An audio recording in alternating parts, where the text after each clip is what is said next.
Yeah, man. That's hot shit right there, man. So what we gonna do? We gonna dub.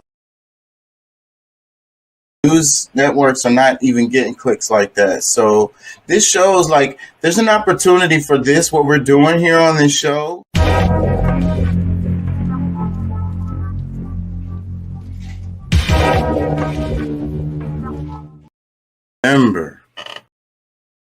Remember, we want you to be an activist, and don't take our word for it. Look that shit up. Pulley.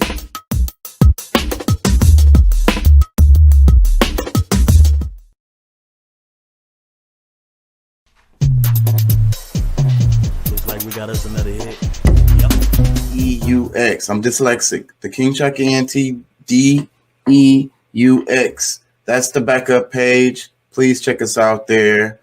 Help us out a lot. You know, like, share, and subscribe.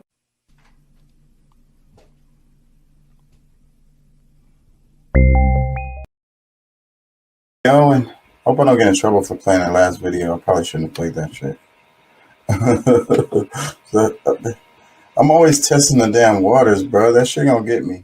You are now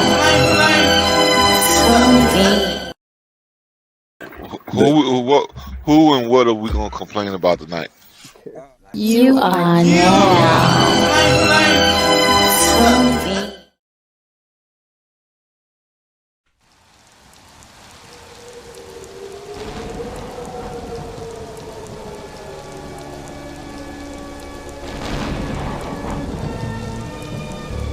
Good evening, my little one. I shall make you psychotic. Mommy, what does psychotic mean?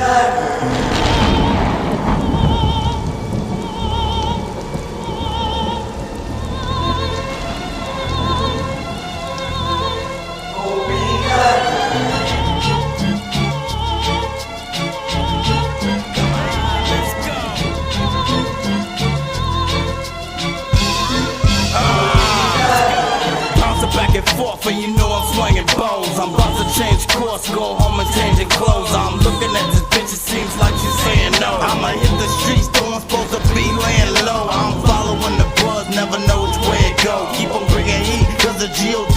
say it so. Sailing on the beat, so you can't chop and play it so. She got me for a piece, now I'm about to pay the hoe. Stop smoking, switch the sweets, why I gotta take a toke. Now I got a little guac, now I gotta make it grow. Keep on thinking we some hee-haw, mom, pa folks. We gon' hit you in your teeth, we keep a buzz all closed. I've been on it 5 days, so I'm sitting sideways. Now get out of my way, or I'ma hit your Hyundai. Take a lick on my dick if you don't like what I say. I'm the shit with the shit, so we gon' do this my way. And we just getting started, so go on, say your grace. I'ma eat you rappers, though I won't enjoy the taste. I'm closing your estates while you falling on the stakes. I'm rolling on the bass while you rolling on the face.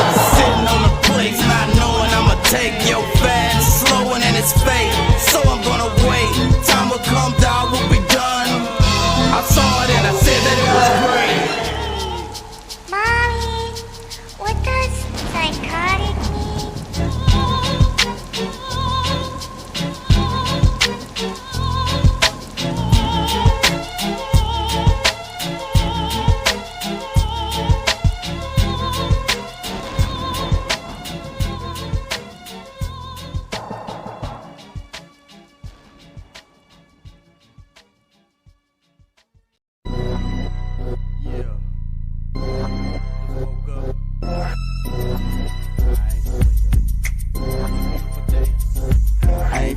Side, I'm feeling alright. I'ma get inside, I'm feeling my life. I ain't feeling your side, I'm feeling alright. I'ma get inside, I'm feeling my life. I'm digging your wife, she play my mic. She really so nice, I call her my light. I say we off light, cause we stay up all night. Bet you ain't know she to take it all tight. Tell her, bend it over, let me take a small bite. Been waiting since October, see that ass fall right. Looking around the room, see past 4 eyes. And adrenaline feeling like a NASCAR ride. When the people ask about this, your ass gon' lie. Cause the truth is you did what you do in your life. Can't nobody tell you what to do with your life. Girl, gon' turn it over cause I know what you like. It's hard in the color of the asphalt. right. Just lay back and wonder what the past was like. While you looking at your panties ripped in half, that's right. While you looking at your panties ripped in half, that's right. I ain't feeling your side, I ain't feeling your side. I'm feeling alright, I'm feeling alright. I'ma get inside, I'm feeling my life. I'ma get inside, I'm feeling my life. I ain't feeling your side, I ain't feeling your side. I ain't feeling alright, I'm feeling alright. I'ma get inside, I'm feeling my life. I'ma get inside, I'm feeling my life. Let me tell you a little something about life. Nigga, win, lose or draw, I'm still taking your life. I mean, if you ever wanna fucking come in my sight, you scream like you never screamed in your life. Flip it on over, gon' do it like this. Not riding with a soldier, then you ride against it. Looking from the other side, make your stomach get sick. Every person scheming, thinking he the one to get rich. Ever sit and really think what you would do with one wish? And if you knew afterward, you'd be sleeping with fish. Style will be done, here we come. Bearing gifts, these images make you wanna grab your crucifix. It's getting dark outside, no sleeping past 6. Not living in fear, cause that's really not it. If you owe me something, Nick, better give me my shit. If you owe me something, Nick, better give me my shit. I ain't feeling your side, I ain't feeling your side. I'm feeling alright, I'm feeling alright. I'ma get inside, I'ma get inside, I'ma get inside. I'm feeling my life, I ain't feeling your side, I ain't feeling your side. I'm feeling alright, I'm feeling alright. I'ma get inside, I'm feeling my life. I'ma get inside, I'm feeling my life. Sliding on in, this is it, instant win. If hip hop broke on some, fix it then. Take real life shit, go ahead and mix it in. Not just streets unless that's where you sleeping in. They hungry out there, that's why we eating in. Honestly, don't even let the church deacon in. Blasphemous if you think I'm speaking sin. Survival is a must for all the creatures in. If you feeling life's tough, then you probably need a fin. Have a sucker, popsicle or something, take it in. Sharp teeth, eat meat, origin involvement. Why the UFC give you more than a grin? Why you take a seat when the foraging begin? Why you gotta creep just horn in the wind? I'ma stop cause I'm just Al Goring with a pen. I'ma stop cause I'm just Al Goring with a pen. I ain't feeling your side, I ain't feeling your side. I'm feeling alright, I'm feeling alright. I'ma get inside, I'm feeling my life. I'ma get inside, I'm feeling my life. I ain't feeling your side, I ain't feeling your side. I'm feeling alright, I'm feeling alright. I'ma get inside, I'm feeling my life. I'ma get inside, I'm feeling my life.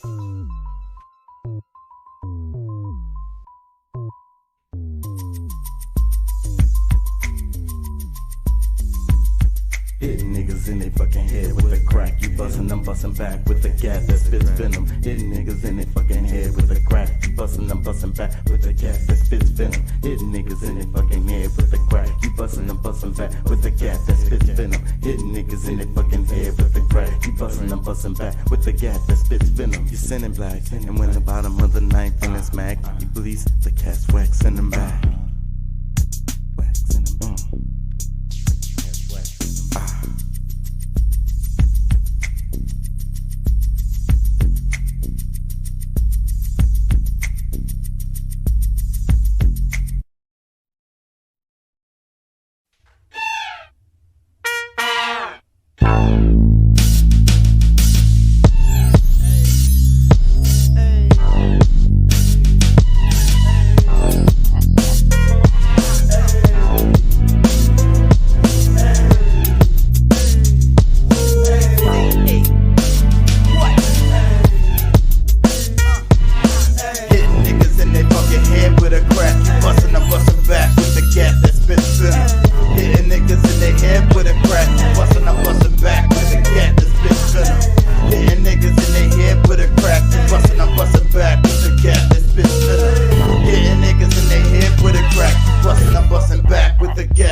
Deliberating stanzas, creating dancers, evaluate the masters, having meetings, debating the answers to the questions that be making the handler anxious. I can't be telling nothing I ain't experienced, kinda like selling a little fake deliverance, full of malevolence, hitting up your residence, taking care of his biz without leaving evidence. Claiming heaven sent, what the fuck is this? When I take a trip to the abyss and meet the beast, I'm coming back with it. That's gold words coming from a spectacular man that froze when he found out he had a black hole where his soul's supposed to be. That's no way to see eternity.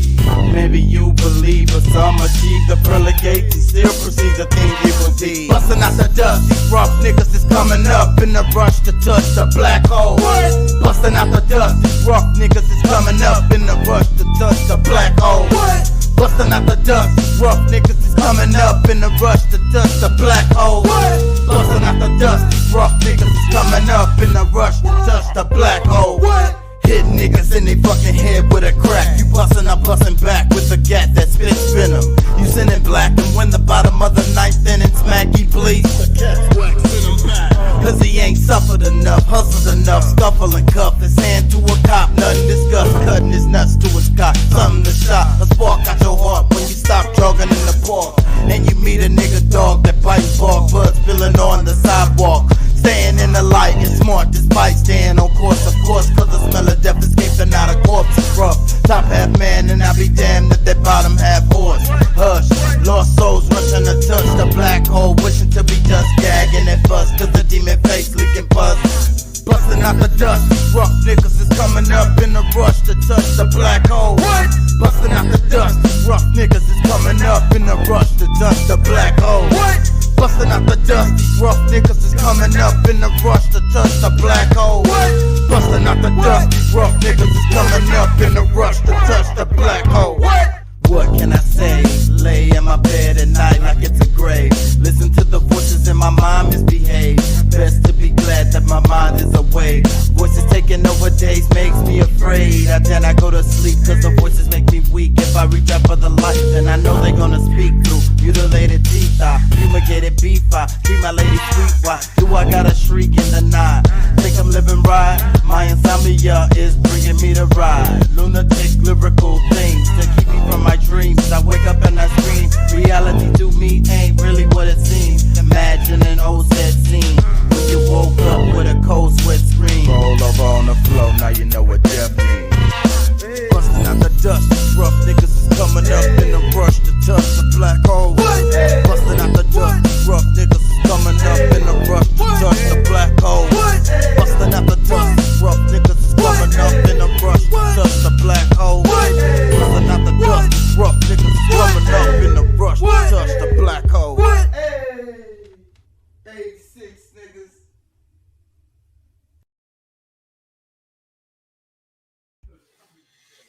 Hey, how y'all doing out there? How y'all feel? Remember, we want you to be an activist. And don't take our word for it. Look that shit up for yourself. Please. Yeah, we're back. I think today's show is going to be much better. I spent a lot of time thinking about today's show. I spent a lot of time thinking about what I did wrong yesterday.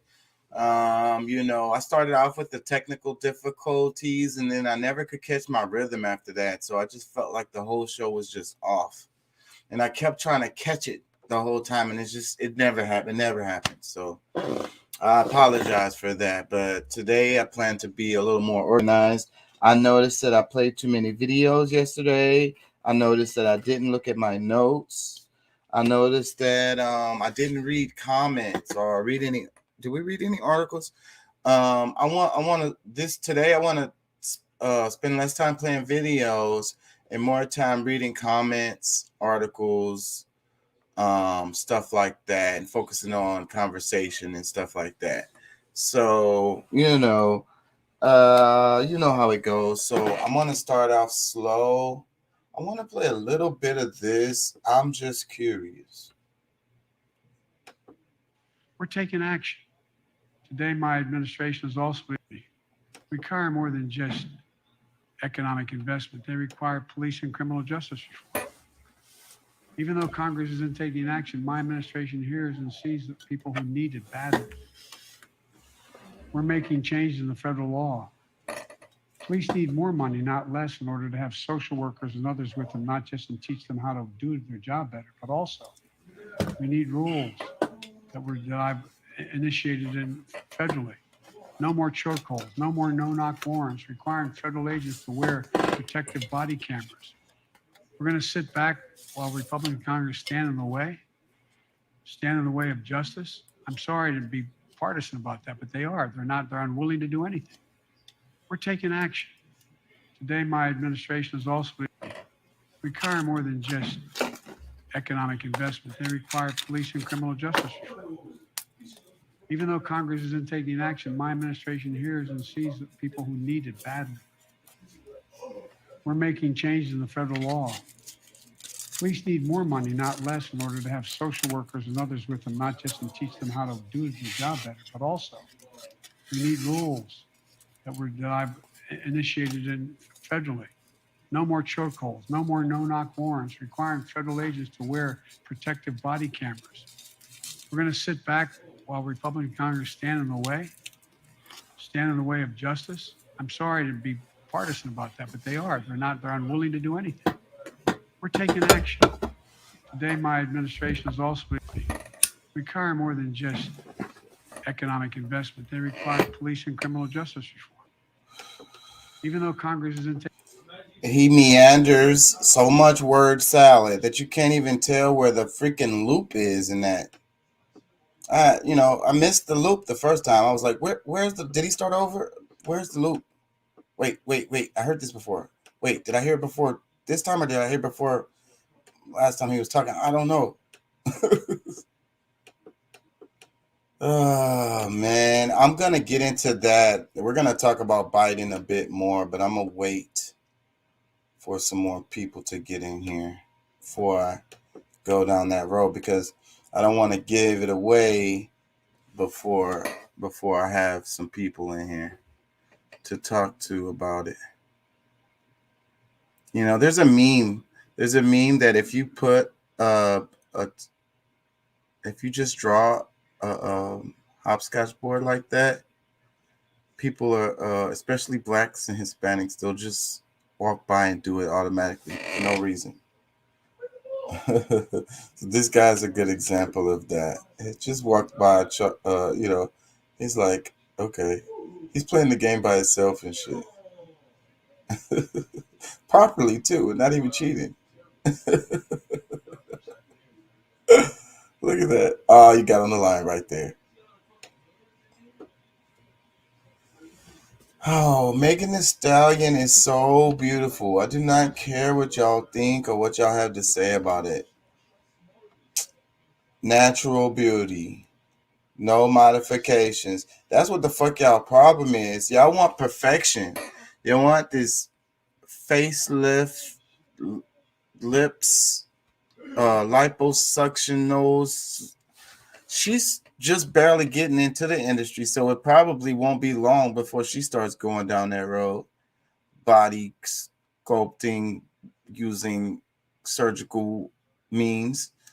And I wish you guys wouldn't do that. God made you beautiful already. Just leave it.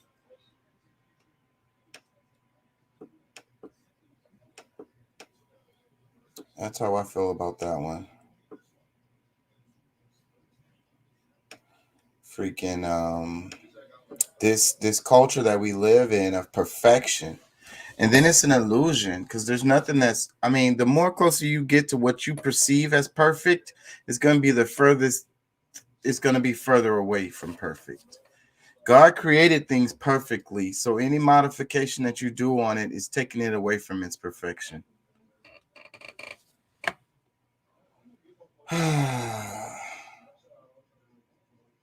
It says a Florida woman who ran the finances for child modeling websites.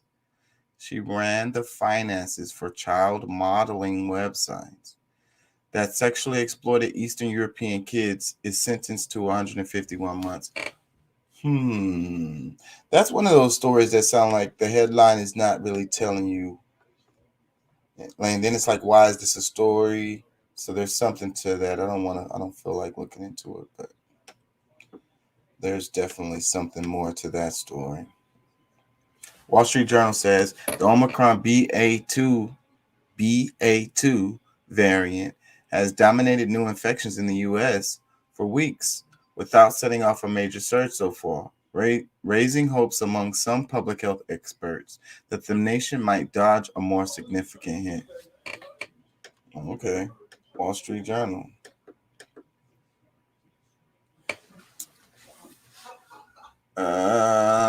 Zelensky agradece a pueblo ucraniano su resistencia cuando se cumplen 50 días desde el inicio de la invasión.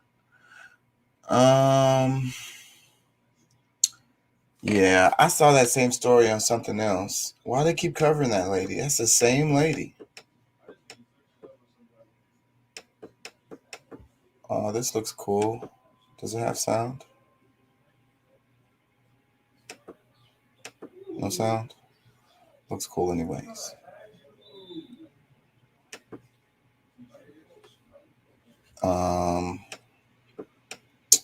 These insects, those kind of things are so important to the ecosystem, the food chain. Nobody cares about that kind of stuff. It's like, screw ants, screw insects, screw the bees. Just get rid of all of them. Wait, keep the bees. I like honey. All the other insects, they can go. Mosquitoes, flies. I don't understand how important it is to the food chain, you know. Without those insects, then shit, we might not have nothing to eat.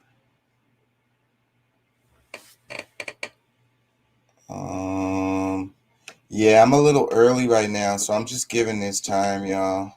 I'm just kind of stalling at the moment. Signed by the two countries on Thursday. The policy is aimed at tackling spiraling illegal immigration into the UK, where last year more than 28,000 people crossed from mainland Europe, many with the help of organised crime gangs. UK Prime Minister Boris Johnson said the resettlement plan will apply to anyone who has arrived illegally since January the 1st. This innovative approach, driven by our shared humanitarian impulse and made possible by Brexit freedoms, will provide safe and legal routes for asylum while disrupting the business model of the gangs.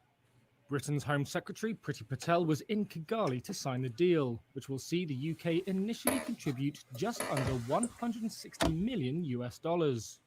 She said it was a substantial investment in Rwanda's economic development.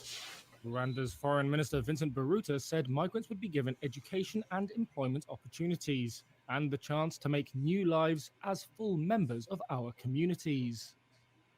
And for those who don't wish to make Rwanda their new home, they will be facilitated to return to their country of origin or settle in other receiving countries. The scheme drew swift and strong criticism from opposition politicians in the UK, with one calling it extortionate as well as unworkable and unethical. Johnson said he knew the plan would be criticised and face legal challenges, but he promised to do whatever it took to deliver it.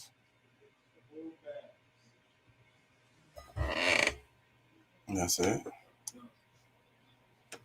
A weird way to go end the clip. Ho, ho, ho. Manila Archbishop Jose Cardinal Vincula asked the faithful to pray for the victims of tropical disaster Agatan PH on Monday, Thursday. So in the Philippines, and I haven't heard much about this really. It's crazy how the news cycles go because Ukraine. And then Russia. This story is not saying anything. Let me get out of here. I hate clickbait news stories. Like they don't even have any. Like the damn title has more in it than the article. They're fucking wasting everybody's time. They just want people to click and they just make money off of it. Hate it. Goddamn profit is in everything and it fucks everything up, I swear.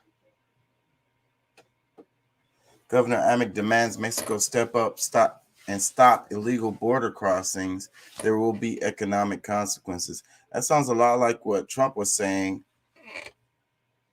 And Abbott is probably going to run for president.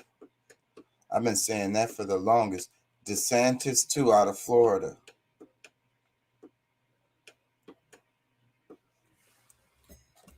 Those guys are going to run, and they might have a good chance.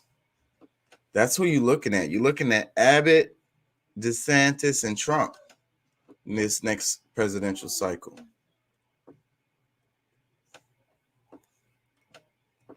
Versus Biden and Kamala. And who knows what's gonna happen. Biden is so, and I'm gonna get into that. I'm trying not to get into that yet. Biden and Kamala, bruh. Can y'all do a better job at your job? We all know what your job is. Do a better job. This guy says there will be an end to the border crisis. Say word. Is that an article? Is it a video? Let's see. How is it going to end, bro?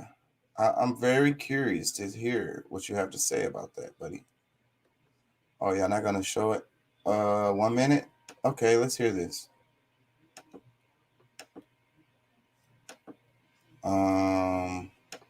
And the camera looks really good today. I moved the lighting around a little bit. It's crazy how just moving the lighting can make so much difference. Is shutting down the office. Goddamn for his ad. retirement party. Worth is giving the employee who spent half his life with you a party of a lifetime. And they got me.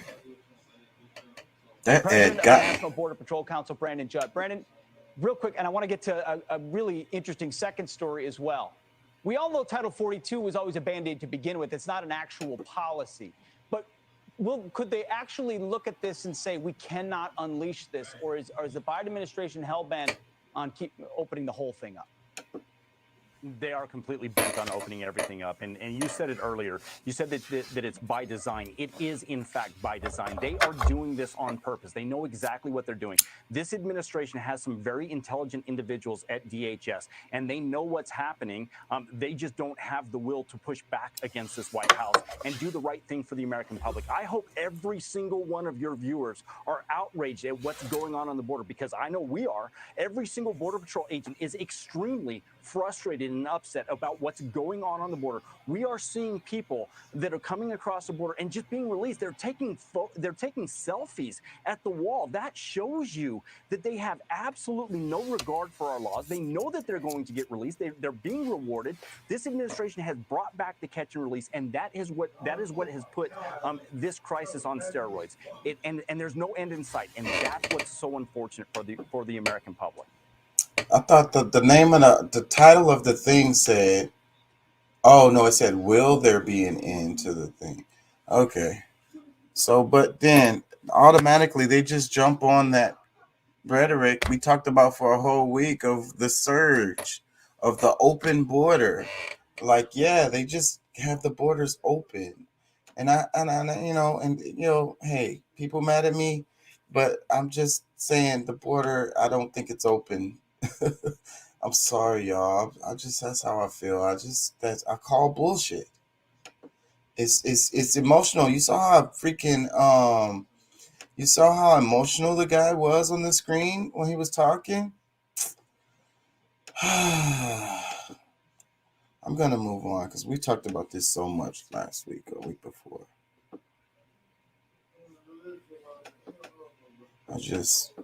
Y'all, if y'all watched any of that, y'all know where I stand on that. So I'm gonna just leave it at that. Tis what it is. Happy Ramadan, y'all, and happy what is it? Good Friday tomorrow. Happy Easter to y'all. Like I be saying all the time, I ain't gonna lie. I be making fun of religious people a lot, but I still have a soft heart for y'all. I don't celebrate Easter though. I'm more likely to do a Ramadan than I am to celebrate Easter. But the fasting part that people do with Easter is good, I think, where they choose something to give up and all that. I think that's good stuff. And that when they're supposed to give to the needy and stuff, it's really similar to Ramadan. It's like the same thing, really. Except Ramadan the fast is all day. You know what I'm saying? The fast for the Catholics is like what is it? A month. They choose to not do one thing, something that they really like. What's up, Pat? You must have heard me talking about immigration. He was like, "What? Open border? Let me get in here."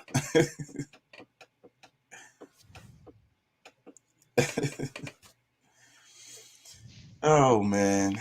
Not much, man. This is looking bad already. What do you mean?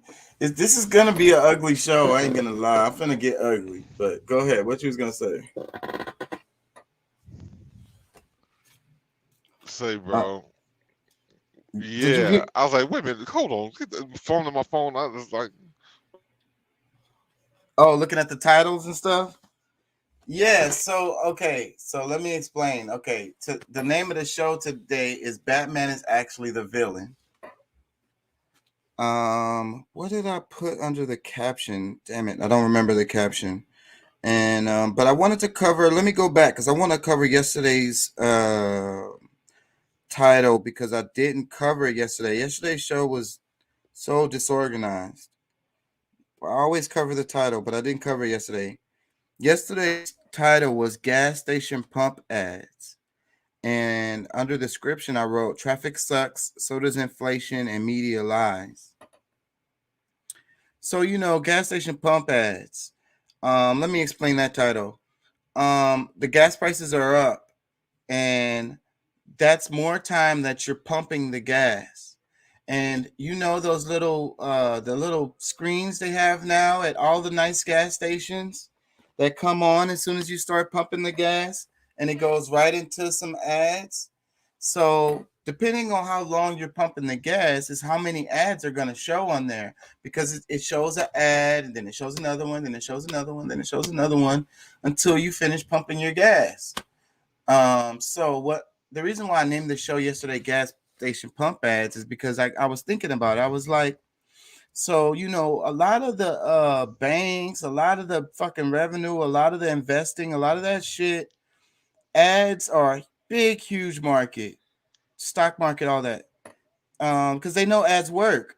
So those ads at the gas station pumps get a boom just as a result of the gas prices and shit. Does that make sense what I'm saying? Unless I'm tripping. I'm thinking that it takes you longer to pump. Does it take you longer to pump your gas now with the prices being more? Or do you think it's the same amount of time, Pat?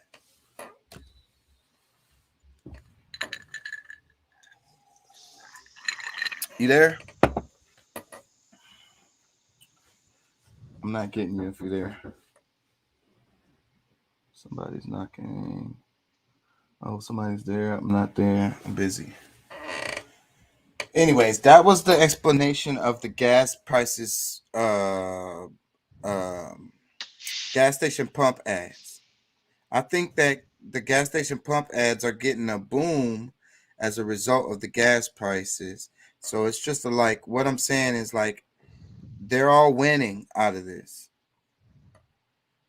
And the caption being traffic sucks, it does, but so does inflation. yeah. So does inflation, and so does media. It's always gonna. Well, media lies. Wait, Pat. Wait. Yeah, Wait. it's probably. I'm here. Can you hear me? Yeah. Does it take longer for you to pump gas now with the prices being different? Can you hear me? Can you hear me? It's I can hear you, bro. I can hear you. You can't hear me? Click out, click back in. Or shit, I can't give you direction because you can't hear me. I'm gonna play it. Keep scrolling.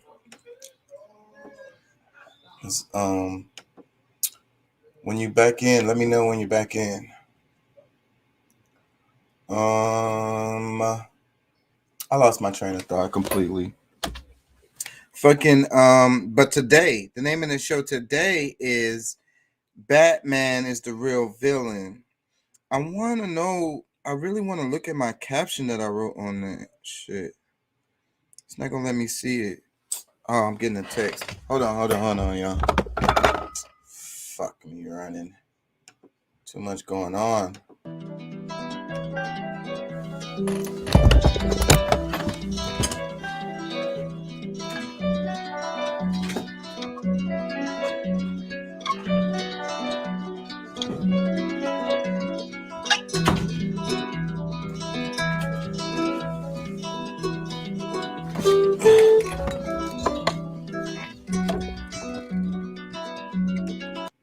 hell song was that? Why do they put these random ass songs in their shit like that?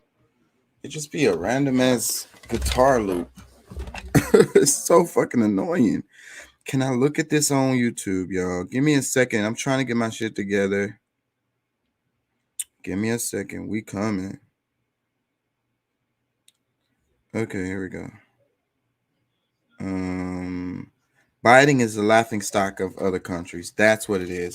And that's what I kind of want to start on as soon as I get Pat back in here. Oh, there he is. What's up? Can you hear me? Can you hear me, Pat? I can hear you, but can you hear me? Something's up with your audio. I can hear you. I can hear you. I can hear you. Can you hear? Oh, okay. We're good now. We're good I now. can hear you. Can you hear? Yeah. Wait, you just dropped out again. I'm gonna go to this video while we're getting this together. The main one right here. What? Okay, human rights violations. Hold on, let me see. Man, Saudi Arabia made a fucking meme basically about Biden, bro. And I don't know if you guys seen this yet, because I think this just came out. And it's really fucking, it's funny, but it's serious. That's why we need to talk about this, because that's why it's so serious, because it's actually really funny.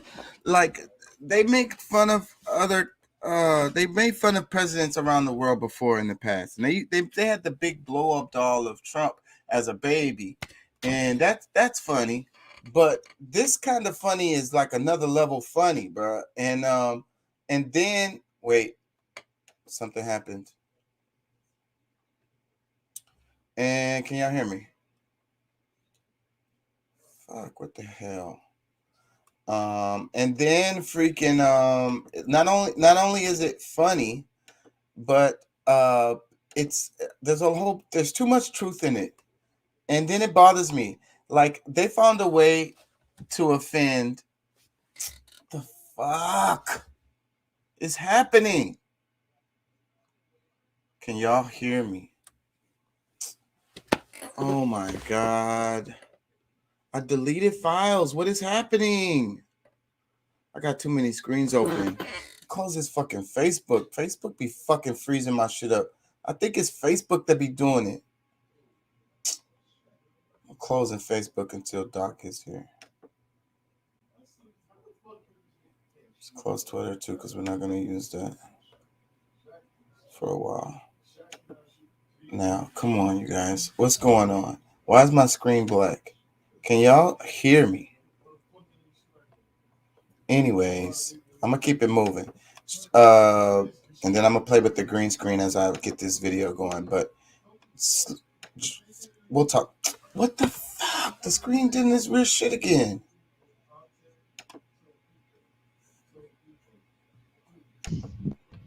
Hey, you there? You can hear me? I can hear you. Can you hear me? Yes, I can hear you. Because I was able to hear you the whole time. I'm thinking it's something to do with the connection that I'm able to get out here. Yeah, I couldn't hear you that whole time earlier. Can you see my screen? Does my screen show a YouTube video? No, it's black. It's black. Yeah, that's what it shows on my screen. Okay, let me see. Anyways, you probably didn't see it. But like Saudi Arabia made a fucking Saturday Night Live skit. You did see it. Okay, great. It was good too. It was pretty decent. I'm gonna say that. It was pretty decent. That's what this is what I want to say, is that because it's actually so funny, that's kind of scary, because so is it okay for other countries to just make fun of us in that way? You know what I'm saying? And like, what countries could get away with that? Wouldn't they send a missile up somebody's ass? Like it's a lot going on with this. Well, yeah, there's a lot going on politically. Yeah, And that's what I mean. Yeah. yeah, because I mean, the U.S. has been pretty much trying to get different countries to condemn Russia. Right. And there's a lot of countries that's just like, man, y'all tripping. Like, condemn them for what? You know what I'm saying? So, like, because Russia is taking the same kind of stance that the U.S. usually takes. If something is out of place and they feel, based on their position, they can go and take out. And Saudi Arabia is not feeling that. Explain it. I'm gonna reboot. Explain to the people. Yeah. I'm gonna reboot. Yeah, I mean, they're just one of the few that's not feeling it. I mean, I know India had something to say too. They didn't make a video, but they actually, was talking about, they was pretty much they kind of made fun of them in that statement because it's like, look, they trying to look out for their citizens, and for them not to buy, fuel or energy from Russia would kind of displace them. So, like, pretty much they're saying that he's tripping, Biden is tripping. And I don't know, I realize some people are still kind of hung up on, because I mean, I don't want to give the impression that I think that either one of because I mean that, like, oh, Russia is just 100% right, but honestly, based on his position, I mean, he's making a move based on what's good for him and his citizens. You know what I'm saying? And that's just how it go. I mean, that's pretty simple and cut dry. Huh? I say that's pretty simple and dry cut. Like, yeah, I mean, that's really all there is to it. I mean, you can't really be mad at him for that, I mean, you can be, but it doesn't really. But what you can be mad at is Saudi Arabia making a meme that's pretty damn funny. And then it was more than a meme. It was a freaking like, and then the extremeness of the video. Yeah, I'm gonna play India's take on it, and they're gonna play the clip. But they managed to. I got offended by the video a bit because the way they did Kamala Harris in the video. You know what I'm saying? That kind of irritated me a bit because Why? I mean, even though it's funny, like the masculinity of her came out at the end of the video. You know what I'm saying? They made her seem all like a dude basically, and with a deep voice and shit. Like the first couple times I saw the clip, I didn't really recognize that jab at Kamala, and so like and I got to thinking about it. I was like, man, they found a way to offend.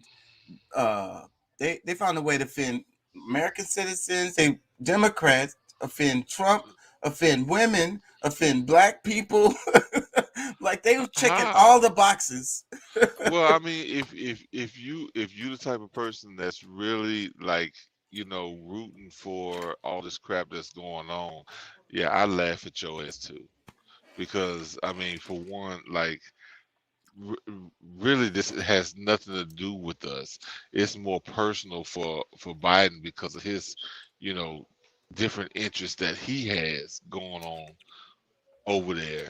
So he's trying to use us U.S. citizens to try to, help fund or give him some, I guess we got his back type of stuff with this whole thing. I'm just not one of those. I really. Yeah, I agree with you. But at the end of the day, he's our president. You know what I'm saying? He's the president of the United States, and we live over here. So pretty much, he represents us to the rest of the world. You know what I'm saying? So just like they said when Obama was in office. Oh no, he's not my president. Nah, that motherfucker is not my president. Yeah, but as far as through the perception of anybody outside of the United States, they're gonna be like, and then looking at it from that point of view, people get offended, even if they don't agree with Biden, they could be Republicans, but they'd be like, bro, you can't talk about the US like that, bro. You know what I'm saying? You can't talk about us But like when that. you but when the US is making stupid decisions with the like who they're Regardless. hiring to And I agree with bro, that. I'm just a realist on it, bro. Like I mean, Yeah. I love America. This is the only place I've ever like this is my home. You know what I'm saying? But at the same time, when people allow all of the bullshit on the news TV to make you think that this is the best option you got, bro, I'm just Or get you can all miss emotionally charged, even. exactly. You Yeah, know? they can totally miss me with that because Yeah. They used to get even me I mean, because I mean, you know emotional. what I'm saying? They set us up. First of all, they give us probably two of the worst options for president. But then, for me, I guess I judge, different than the average person. But honestly, I just think that, not that Trump's a great guy, but I think he, is a better president, and like they had respect for him. A lot of these people I that's really talking don't shit, think I don't think Saudi Arabia would have made a meme like this about Trump. no, they wouldn't have. Like they respected him, and I mean, some people like, oh nah, they he did a little sword dance with him and this that and the other. It's like, well, whatever that meant for them. I mean, that's fine, but they didn't go on TV treating him like that because for one, Trump wasn't falling asleep in the middle of meetings, important meetings and shit. You know what I'm saying? You Trump was know, there in the, like he was alert and ready and able to give his opinion, whether it was good or bad. Yeah, people talked about how, they talked about him because that's what the America was doing. But then as they met him, a bunch of them backed down from the shit that they was talking before. Shit, he went to North Korea. Before that it was and this they is both was. and this is what you're supposed to do. You're a diplomat. You're the executive diplomat. Basically, that's what you do as a world leader. Is you regardless of how you feel about Kim Jong Un Yeah, or Xi in China or Putin in Russia or because even Israel, you're supposed to chop it up with them. That's what you're supposed yeah, to do. but see, a lot of the stuff like what I They don't was think a making lot of fun of him people for that. realize. That was so But but weird. but see, the thing about it, no, they were just mad with him because they would have preferred that he started a war with one of them so that they can say I told you so. But because he actually went and was diplomatic was something that they couldn't really relish in. But however, because of our media and the way that they talked about him as president, is why they thought that they could do some of the same things. But once they met him, they must have thought differently because it was a whole different tune. When he went to Korea, when he went to China, It's because Russia, like let me make my everybody. guess. Let me make my guess on that. The attitude that people have on America is that we want to bully people and just tell them what to do, and then we don't listen. We don't listen, and we'll just like, hey, we'll send a missile up your ass, and that's how that America has attitude. You know what I'm saying? And that's the same thing with the diplomat thing. How the Democrats was on him, like, no, just send some missiles up his ass. Don't go over there and talk to Kim Jong Un or Xi Jinping. You know what I'm saying? And but I think that when the perception that people have, is what we project. So, but then when a real human, once you project something that that's different from what you had your previous, your prejudices before, then you're gonna make corrections. Because so when Trump comes and be like, hey, let's talk about this. You know what I'm saying? Then they're like, wait, hold on. So maybe the Americans ain't really, so bad, Well, yeah, and there's things that he's actually finding out person to person that he's, getting intel from certain people based on their opinions, where even his mind probably changes when he gets more of a clear Exactly. sight That's the reason himself. why it's so important to have those kinds of meetings. And I think that those kinds of meetings should be in person in a lot of ways, because a lot of that trust, there's a lot of trust that has to come in with this, because if like you're a leader of a country, we're a leader of two countries, there's tension between our countries, then we need to have secure ways in and ways out for both sides. Because if something crazy was to happen either way, it's gonna be ugly. So both sides gonna want to, ensure security for the other side. You know what I'm saying? Yeah, exactly. But I mean, another thing to look at too is that, regardless of the party, there's an agenda that's an overall agenda.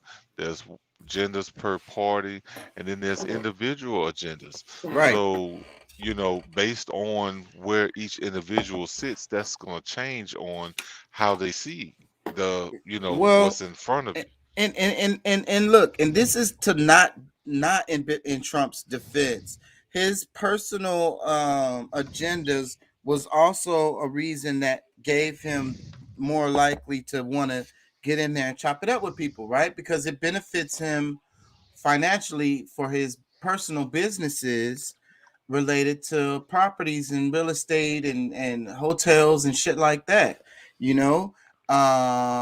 chopping it up with somebody in North Korea or Russia or China, and later on getting a hotel deal over there, I mean, of course, I mean, I think all the politicians are making deals some kind of way. I mean, shit. Yeah. If they don't use this time wisely, I mean, that will be. You can't really blame them, right? No, I mean, shit. I mean, any alliances I could make, any business deals, anything that where I'll get a little, just because of, whatever I can do that's benefiting my country and it benefits another country, and I get, somebody else, the other country appreciates me for what I did. Yeah, I'm gonna use it. So, but either way, man, I think the video was it was kind of funny, and it didn't insult me in any kind of way, but you know how. But I wasn't at first. I wasn't really. I just thought about it more and more, and the more I thought about it, I was like, "That's kind of mean, bro." Like, they shouldn't be able to but damn, I don't like Biden, but he is the president. You know what I'm saying? This is Saudi Arabia, and Saudi Arabia, out of all the countries in the world, y'all don't need to be talking, bro. Like, y'all can't talk. No, well, I mean, I guess I'm looking at it where they were given this ammunition. You know what I'm saying? It's not like they made up something totally out of the blue. This is stuff that's actually and that's why happening. it hurts. That's why it hurts. That's why it hurts. Well, you think about which button you push when you go into that ballot box. Yeah, it hurts. It hurts. It's too true. I'm gonna play this.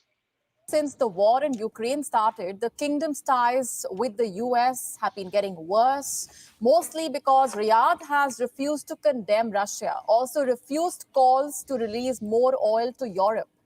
America has been trying to build pressure. It has been after the Saudis to toe its line. And guess how the Saudis have responded? By openly mocking the American president on national television. A state-run TV channel in the country recently broadcast a comedy sketch poking fun at Joe Biden and the US Vice President Kamala Harris. Many say this rebuke is a sign of the worsening ties between the two countries. Take a look at our next report. Just Saw was not an episode of Saturday Night Live, or any American parody show for that matter. It's a clip from a state-run Saudi television network, the MBC. the biggest entertainment network in the Arab world. It recently broadcast a comedy sketch openly mocking US President Joe Biden. Also, the Vice President Kamala Harris, gone viral. Some are calling it harmless banter. Others are praising the Saudis for their creativity. Clap to your president right But now. most see this comedy sketch as a sign of growing tensions between Riyadh and Washington.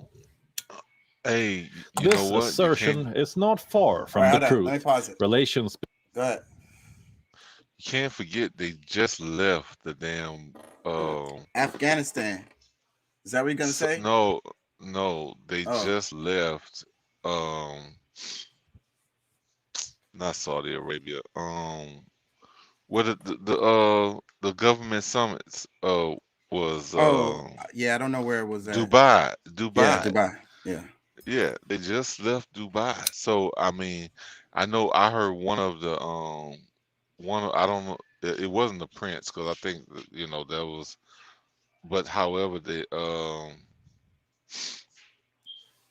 what was his, I forget the guy's name, but however he was talking about how premature they are with trying to run this green energy stuff, and they're kind of disagreeing with they have a difference in opinion as well. So excuse me.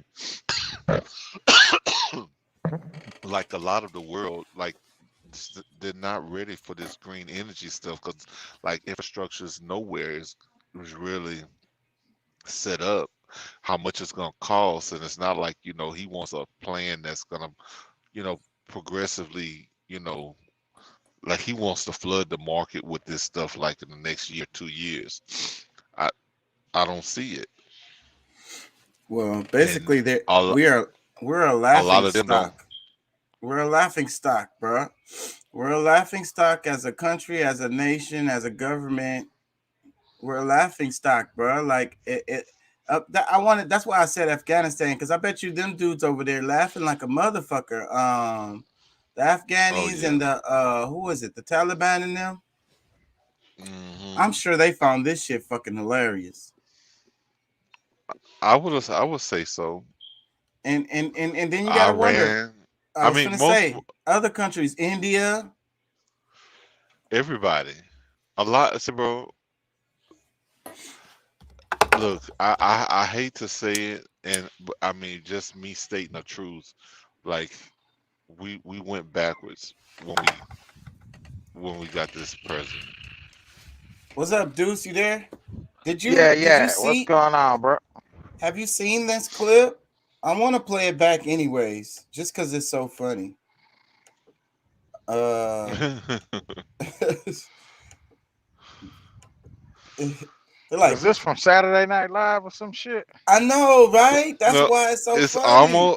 almost it's their version. It's their version of it. The Saudis. The Saudis made this, so it's not Saturday Night Live. That's what's so killer about it. It might as well been. They did a better job than Saturday Night Live would have done. Probably so, because they would have had Keenan up there doing something. The clip is hilarious, bro. He's like, he wanders off the stage, can't remember anything. He falls asleep like 2 times. 2? 5 times? It says, openly mocks Biden on state TV in sketch. Biden falls asleep mid-sentence. Let me play it. Then calls Kamala Harris the First Lady. Watch I'm how mute for a second. Thank you very much. Has gone viral. Some are calling it harmless banter. Others are praising the deep voice. The deep voice of Kamala Harris at the end is what kills me, bro. clap to your president right now. And she's up there with the pantsuit on there. They're shooting shots all over the place. It was rapid fire jokes, bro. It was rapid fire joke That after shit joke. is crazy. They shot shots at women, black women, Americans, the president. They shot shots at black people. They shot shots No, at they everybody, did. bro. No, they did not. I'm telling you, bro. That ending No. right there, where she's like, "Clap to your president." I'm sorry, it's funny, but look, that's a trope. Look. What did they say about Serena and Venus Williams? You know, what are they saying about what's her name? I just looked at her at the beginning of this, Megan Thee Stallion. You know what I'm saying? What they say about Michelle Obama? Do y'all see a recurring theme there? It's a common trope. Black women being masculine, the mammy. Man, fuck them motherfuckers. They all wish they could have a turn with one. It's still funny. But it's just that, you know, that's the thing though. I guess the more you learn about shit, the more you can see, and that's where you'll get offended at everything. And I remember people, you know, my family, that's why I had to stop it, you know, and they're just like, you ruined everything. Like, I'm like, I got to thinking about it. I was like, yeah, I guess so, bro. My bad. They're like, can we just enjoy the movie? Damn. I'm over here picking it apart and shit. They're like, Well, can we just enjoy the movie? regardless, but no, I mean, look, I don't see it being that. I mean, you know, I don't see it as being like a whole attack on, you know, black women. I mean, I think you're going a little bit too far on that. Now, I'm telling you, but they don't give a fuck. Saudi Arabia, think about who made it, and think about what they think about women. They women, they are like that, bro. They are like that, and then they also posers, bro. That's what I don't bro, like them at all, bro. Like they are horrible fucking people. They are just like the Israelis, bro. They just dressing up in bro. fucking costumes and pretending to be something they not, and they're pieces of shit. I'm sorry. Would they marry an American woman, whether it's black or white? No, but they like to play with them. Exactly. They're racist. They're super racist. Okay, and this is an argument over who's more racist. I mean, yeah, the degree of racistness is not something I really want to even go down the road. What I'm just saying is that, you know, they're how can they point the finger is what I said earlier. And the other thing is you're giving them too much credit, thinking that they're not sticking these jabs in there. Those are real jabs in there. No, it's in the jokes. They are, but not toward black women as a whole. That's to Kamala Harris. Maybe. Kamala Harris, I mean, you gotta think. Everybody send jabs at her. Let's be real. Yeah, that's true. Even black women send jabs at her ass. I talk about her all the time. But yeah, but that's, you know, maybe I'll say maybe I'm stretching, but I don't think so, because them niggas. I gotta check you on that one, because I mean, yeah, he went in on Biden and Kamala, but as far as black women as a whole, I don't think they, you know, I don't think they're going in. I see the trope. And the old white man tropes is in there too. Let me play some more of this video. It's not very long, okay? And they kind of put it in perspective a bit, because I think that it's serious too. This has political ramifications, because just the fact of them having the nuts of making this and putting it out is one thing. Just the gall, you know what I mean? Well, come on. You know what's funny to me is that, you know, a lot of people, the same thing that people were saying that Trump was going to do to America. Yeah. Even Joe Biden himself said that he was going to make a mockery of the United States. Well, that, you know, I don't know if he did it on purpose, but he's definitely succeeding in doing that. Let me play some of this. Praising the Saudis for their creativity. But most see this comedy sketch as a sign of growing tensions between Riyadh and Washington. This assertion is not far from the truth. Relations between the two allies are at a low point, courtesy the war in Ukraine. Saudi Arabia has refused to toe America's line and resisted all pressure to condemn Russia's actions on at least 3 occasions. The kingdom has abstained from voting against Moscow at the United Nations. Plus, it has also refused to supply more oil to Europe. Officials at Aramco say they're not on the same page as the US. They consider increasing gas supplies to Europe, tantamount to ruining their relations with Moscow. In fact, last month, the Saudi Crown Prince went on record to say that he didn't care what the US president thought of him. And as if to rub salt on the wound, MBS is striking deals with another American rival, China. Recently, Riyadh entered into talks with Beijing to price a portion of its oil sales in yuan. Democrats in America consider this a betrayal. They're pushing Biden to build pressure on MBS. Recently, at least 30 members of the U.S. Congress wrote a letter to the U.S. president criticizing his handling of ties with Riyadh and asking him to rebalance the relationship. The Saudis are clearly not taking nicely to such pressure campaigns. They don't like that kind of By shit. openly mocking the U.S. president on its state broadcaster, they've only confirmed their displeasure. Bureau Report, we on this one. We on Freaking like bully, push your weight around. Saudi Arabia is not that type. Like they not about that. They so royalty type, so they're like, bruh, nobody tells us what to do. Like we literally do whatever the fuck we want, and we don't give a fuck what anybody has to say about it. I respect that about them, but go ahead. No, I was just gonna say I think something happened behind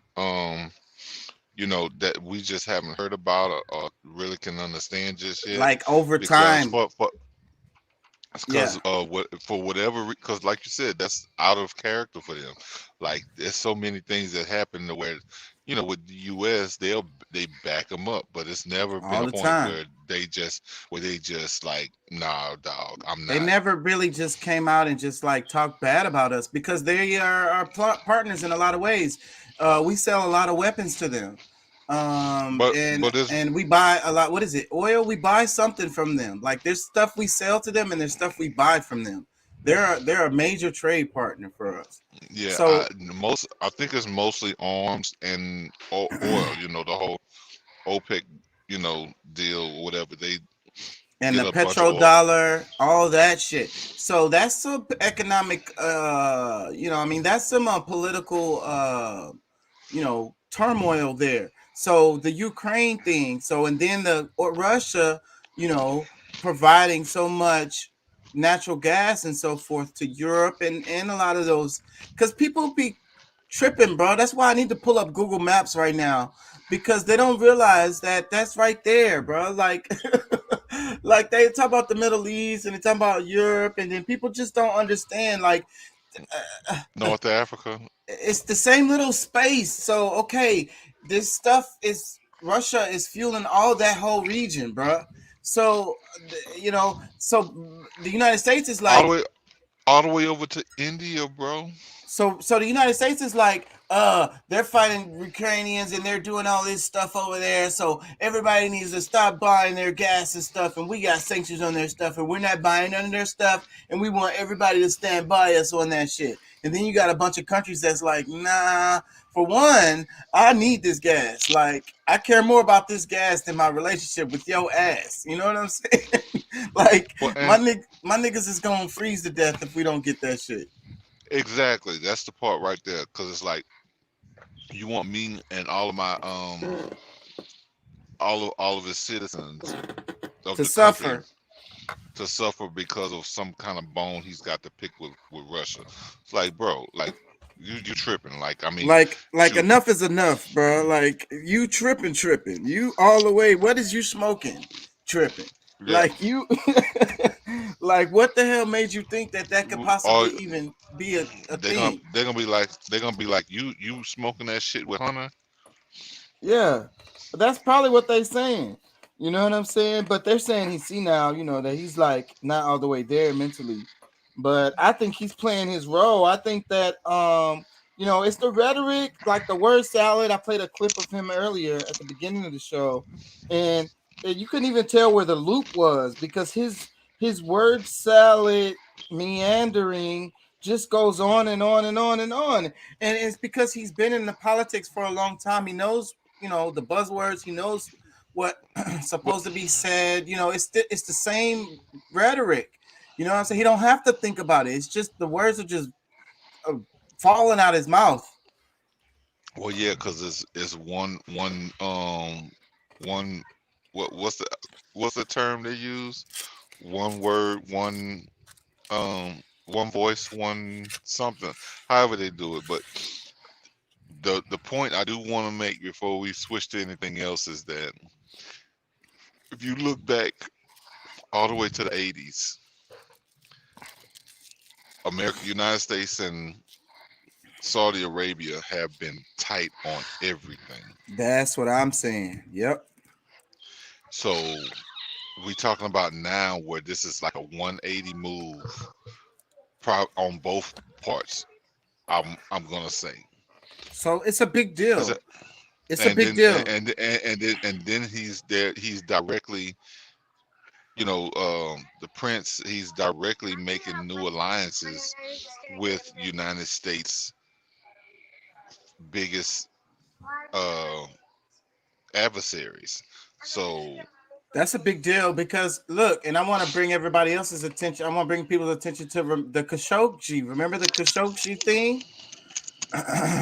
And the U.S. went to bat for Saudi Arabia in that scenario where they wouldn't have done that for a lot of other countries, bro. I think Israel was probably the only other one I could think of that they would have backed so heavily like they did in that situation.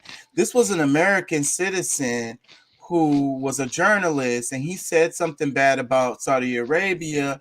They invited him over there and chopped his ass up into bits and pieces. And they got video of this shit. They know what happened. And nobody has gotten to this day. I don't think anyone has gotten in trouble for that. Yeah, I don't know much about that. I don't remember that. You don't remember that? Khashoggi. He was a journalist. It was a big story. Yes. The one that got thrown off the building. I don't remember exactly how he died, but I know they ended up cutting him up because they found like pieces or some shit. It's a whole damn thing to that. I remember. I know what you're talking about now. Yeah, they smuggled his body out in pieces or some shit. So, but they got evidence of all of this shit. Nobody got in trouble. That shows how the camaraderie between the United States and Saudi Arabia, how strong it is, right there. Well, so they have the same. See, the thing about it is, they have the same power as like the Queen. You can't bring her up on no charges on shit. She's the that's like ultimate sovereignty.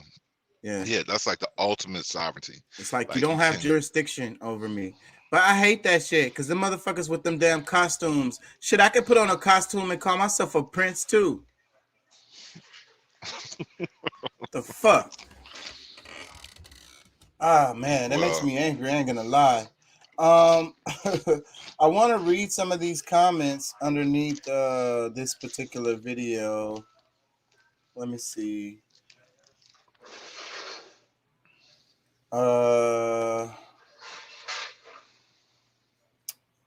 They're talking about their shit. So let me just read some comments. It says, thank you for clearing, First Lady. This is ultimately one of the best videos I've seen today.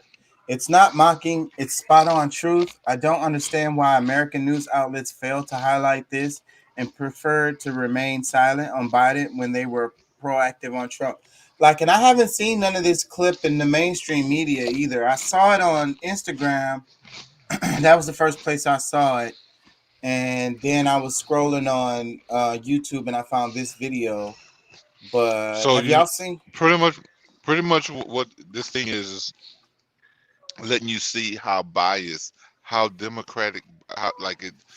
The news is more biased on Trump. Well, especially CNN, and the Fox might be the only one that may have covered it. They're We know that treating Biden with soft baby hands, like nobody. It's like everybody's scared to kind of like come at him. But like I said, but this you shows know the why? power of the Democratic establishment. They have a lot Yeah. of power, bro. He was anointed. He was chosen. He's their guy. That's it. Say, Don't fuck bro. with our guy. Don't fuck with our guy, bro. Look, We don't care. That don't fuck with my guy.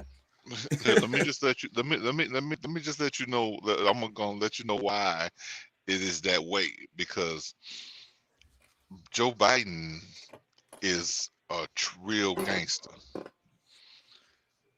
Like, you know what I'm saying? Like away from the podium, when he somewhere, running any kind of business, he a real thug. Like he a gangster. Had to be So able to survive like this long in politics. what? That's one way to say it, but I mean, just based on like they know they like when they nominated him. Like first of all, like okay, to go up against Trump, I'm sure they could have found somebody. That You know what I'm they saying? they was They could pulling have found somebody. strings, I think, and that was the one that they was like, okay, this is the one that can do it. But they had 4 years to start thinking about that. That's what shows that they so I mean, arrogant, bro. They so arrogant. They arrogant. That's why they ain't like the last But- minute scrambling. Because their previous Look, plan didn't work. bro. Within 4 years, they could have set somebody up that was more articulate and that could have, I think so too. They it- completely failed. But my But thing Hillary is- Clinton, the is- Clinton machine, that yes, was still yeah, rolling. Yes. Well, they thought it was, because I mean, no, that shit landed a long time ago. People took their hope out of the Clintons. Even before she ran for president. Before she ran, like she was out of it. Like she Already. So they when that she was served as Secretary of State, she ruined the rest of her career. But look, Pat, so this fights against your argument because Biden was a bad decision. Hillary Clinton was another bad decision. Yeah. So what the hell was they thinking? They had to know. They're closed. No, but see, okay, so it go against my 4-year thing because it goes like because I mean from when because Obama was obviously the last good decision we can see that they made right for president. I agree with that. However you feel about Obama, he was good at his job. He did his job very well for what they put him there to do. Yeah, So I'm not, like he let me down in a lot of ways, but honestly, like based on, what his position, what he was supposed to do, what they paid him to do. Yeah, as he far did as that. the organization, yeah, he handled it, and he man, he had so many regular people passive and just like, oh, well, he just let's just wait and see. The Look, whole nation. we sat and paused for. They loved like, us to sleep with Obama. They loved the whole nation to sleep. And then there was it also kind of ignited a certain sector of the United States because the smoldering, Obama was a spark for this this powder keg that was already there in these little crevices of the United States.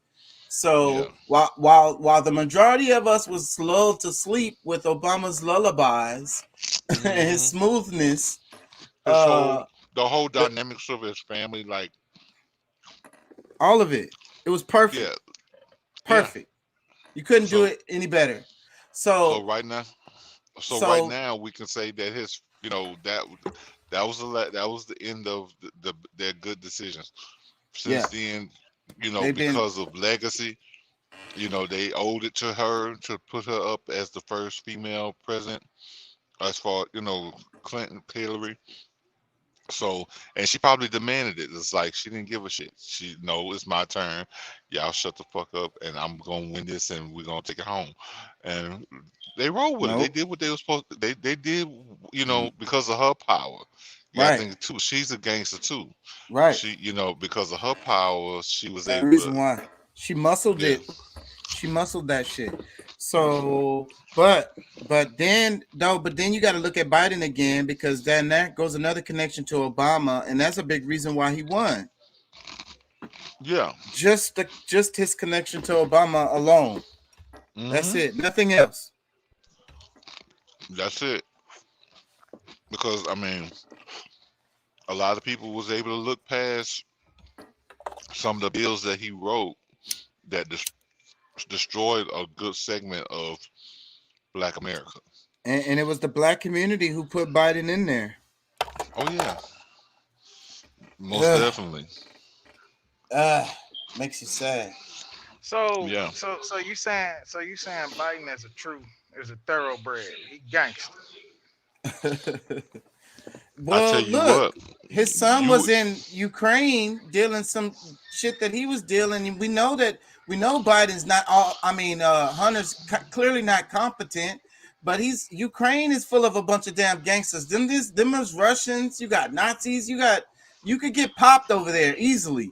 You know what I'm say, saying? bro. So yeah, But that's what I was trying to explain to a friend of mine earlier. It's like, bro, it's like because all right, I'm gonna just say like this because the Democratic Party, the top big wigs of the Democratic Party, is a mafia. This is so they some I true bet you. gangsters. I bet you they couldn't touch Hunter. He got to treat Ukraine like his fucking What if playground. man? And if No, anybody laid a finger on him, it'll say, be bro. hell, and everybody knew it. See, and yeah, exactly. Everybody knows it to this day. If anything would have happened to his son over there in Ukraine or anywhere, they look, they gonna be bombed much quicker than what Russia doing right now. Off the muscle. That's crazy. Hell and high water. So that's mafia right there. So I bet that's backing up with Passe. I agree. Them motherfuckers are the biggest gangsters. Like they're worldwide gangsters. Yeah, 100%. Because I mean, he's way too bold with a lot of the stuff that he's like the stuff that he wants to get done. I mean, he gets angry when stuff not going his way, and Right. he's like, Clearly. You can see it really Biden? quickly. Biden. Yeah, you can see it in his face real quickly. Like he's got this like just like I was saying about the Saudi Arabia people, like they got this like I'm royalty type shit. Like if you disagree with me, you're stupid type shit. Like you know what I'm saying? And then he has this image of the cuddly old guy or whatever. But again, he can't be that. Or there's no way he would have made it to where he's at and be able to maintain where he's at. Because you swimming with sharks. If you swimming with sharks, you get ate unless you a shark. you gotta be a shark, and I'm gonna tell you, he is one. I gotta give that to him. I mean, he old. You know what I'm saying? Like, I mean, there's a lot of stuff. I think if he was younger when he was actually in office for president or something, things would have gone a lot smoother. But they needed him in other places because, like I said, I mean, I think they was thinking a lot smarter. Because I mean, we ain't had, but shit in the last 20 years, 30 years, we've had two Democratic presidents. Mm-hmm. I mean, besides, now, because, let's see.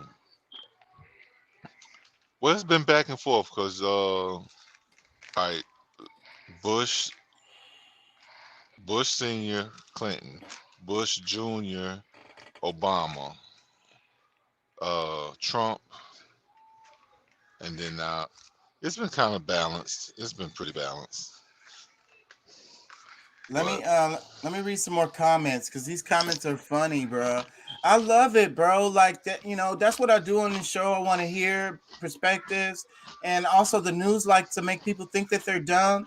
But when you watch certain video stuff like like this particular video and read the comments underneath it, these people are not dumb, bro. These people are aware of what's happening. These are regular ass folks all over the place. Like a lot of these are probably United States people, but they're all over the world. But people aren't dumb. Let me read some more comments. It says, these guys are just hilarious, and they lecture Indians about democracy leadership. Here's another comment. It's a weird feeling, but it feels good when someone shows that America is not the boss anymore.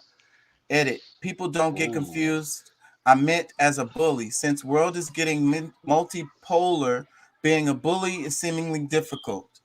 I think I think that's right on the nail on the head. I think that's summarizes what I was trying to say. I think because that's why Saudi Arabia is like and then there was bullying. Didn't France say fuck that shit? We not, and who else?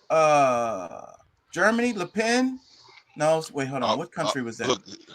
Look, European countries said, nah, we're not doing that.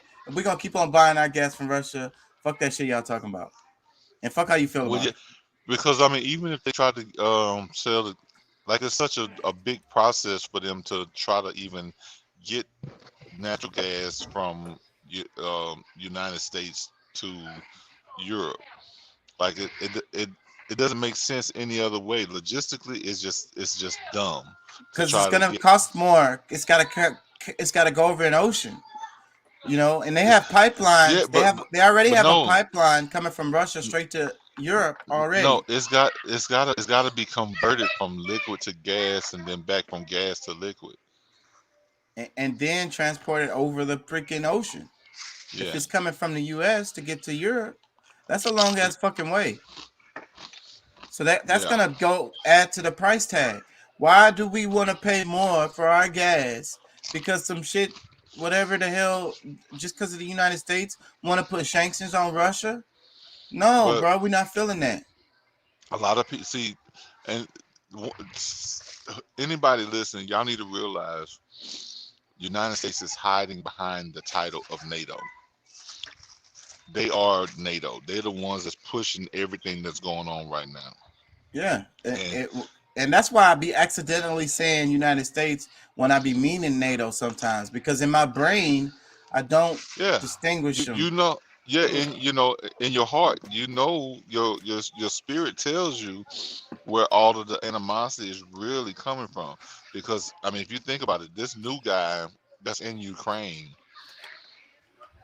they not set up enough. Like, they want to have an alliance with NATO, like pretty much everybody else that's in that region, the European region. But you made a deal that you wouldn't do that. You know what I'm saying? That was a part of the deal, and now that's why your ass getting bombed right now. Because you know what I'm saying, you're going against deals, you're trying to take arms and set up bases for another country, and then you got all these damn Nazis running around in your country. Like he really was doing the most. But no, did y'all see where he was I forget, I don't know if he was in Parliament or something, and one of the ladies chastised him and talking about how she embarrassed you. Yeah. No, You talking about Biden? No, Zelensky. Oh, okay. They chastised him, and then when he was leaving out, he did the Nazi. No, that wasn't Zelensky. That was American. That was a United States senator. I can't think of his name though. I know what clip you're talking about. Am I okay? Maybe I got because I know I saw the story, but I thought that's who they was talking about because of all the stuff that's going on. They was talking about Ukraine and all that stuff. So maybe I didn't really see.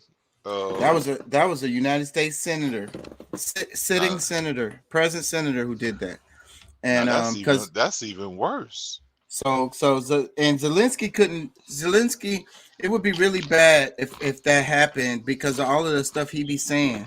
Because he be saying no, we don't fuck with Nazis like that. So he wouldn't be able to do that.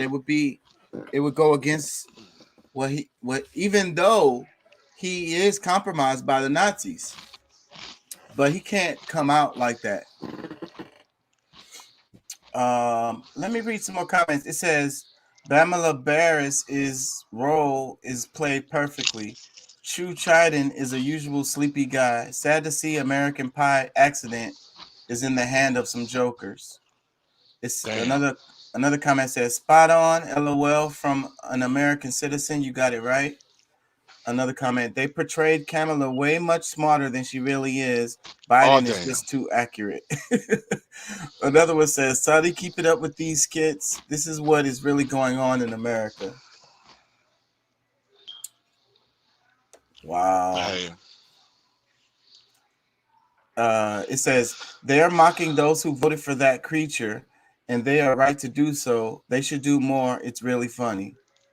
Okay, so he said that whoever that was, they're kind of on the same thing that you were saying. Like they're not just going at just them two, they're going at voters, people who put them in office.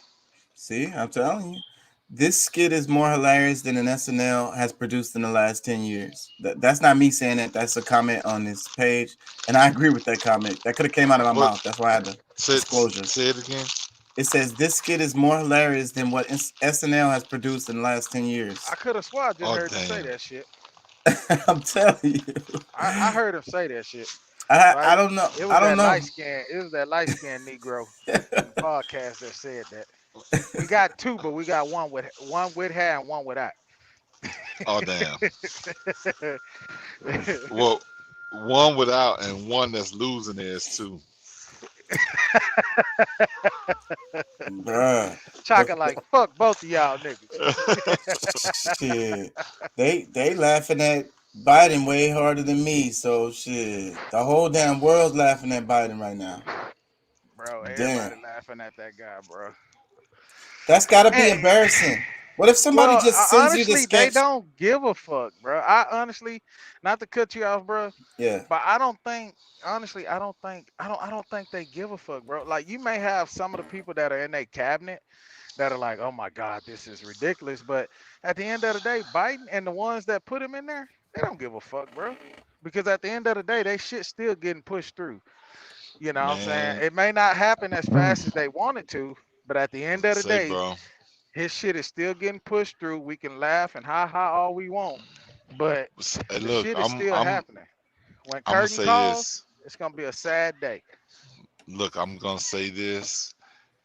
Y'all be careful, man, cause this dude still got 2.5 more years left. A little over that. I mean, there's a lot of damage that can happen between now and then at his hands. You know what I'm saying? So y'all be, you know what I'm saying? Whew. I mean, you know, I can't say that I'm like 100% protected, but you know, I do have some protections. You like, this ain't no laughing matter right here. Like, why y'all laughing and shit? But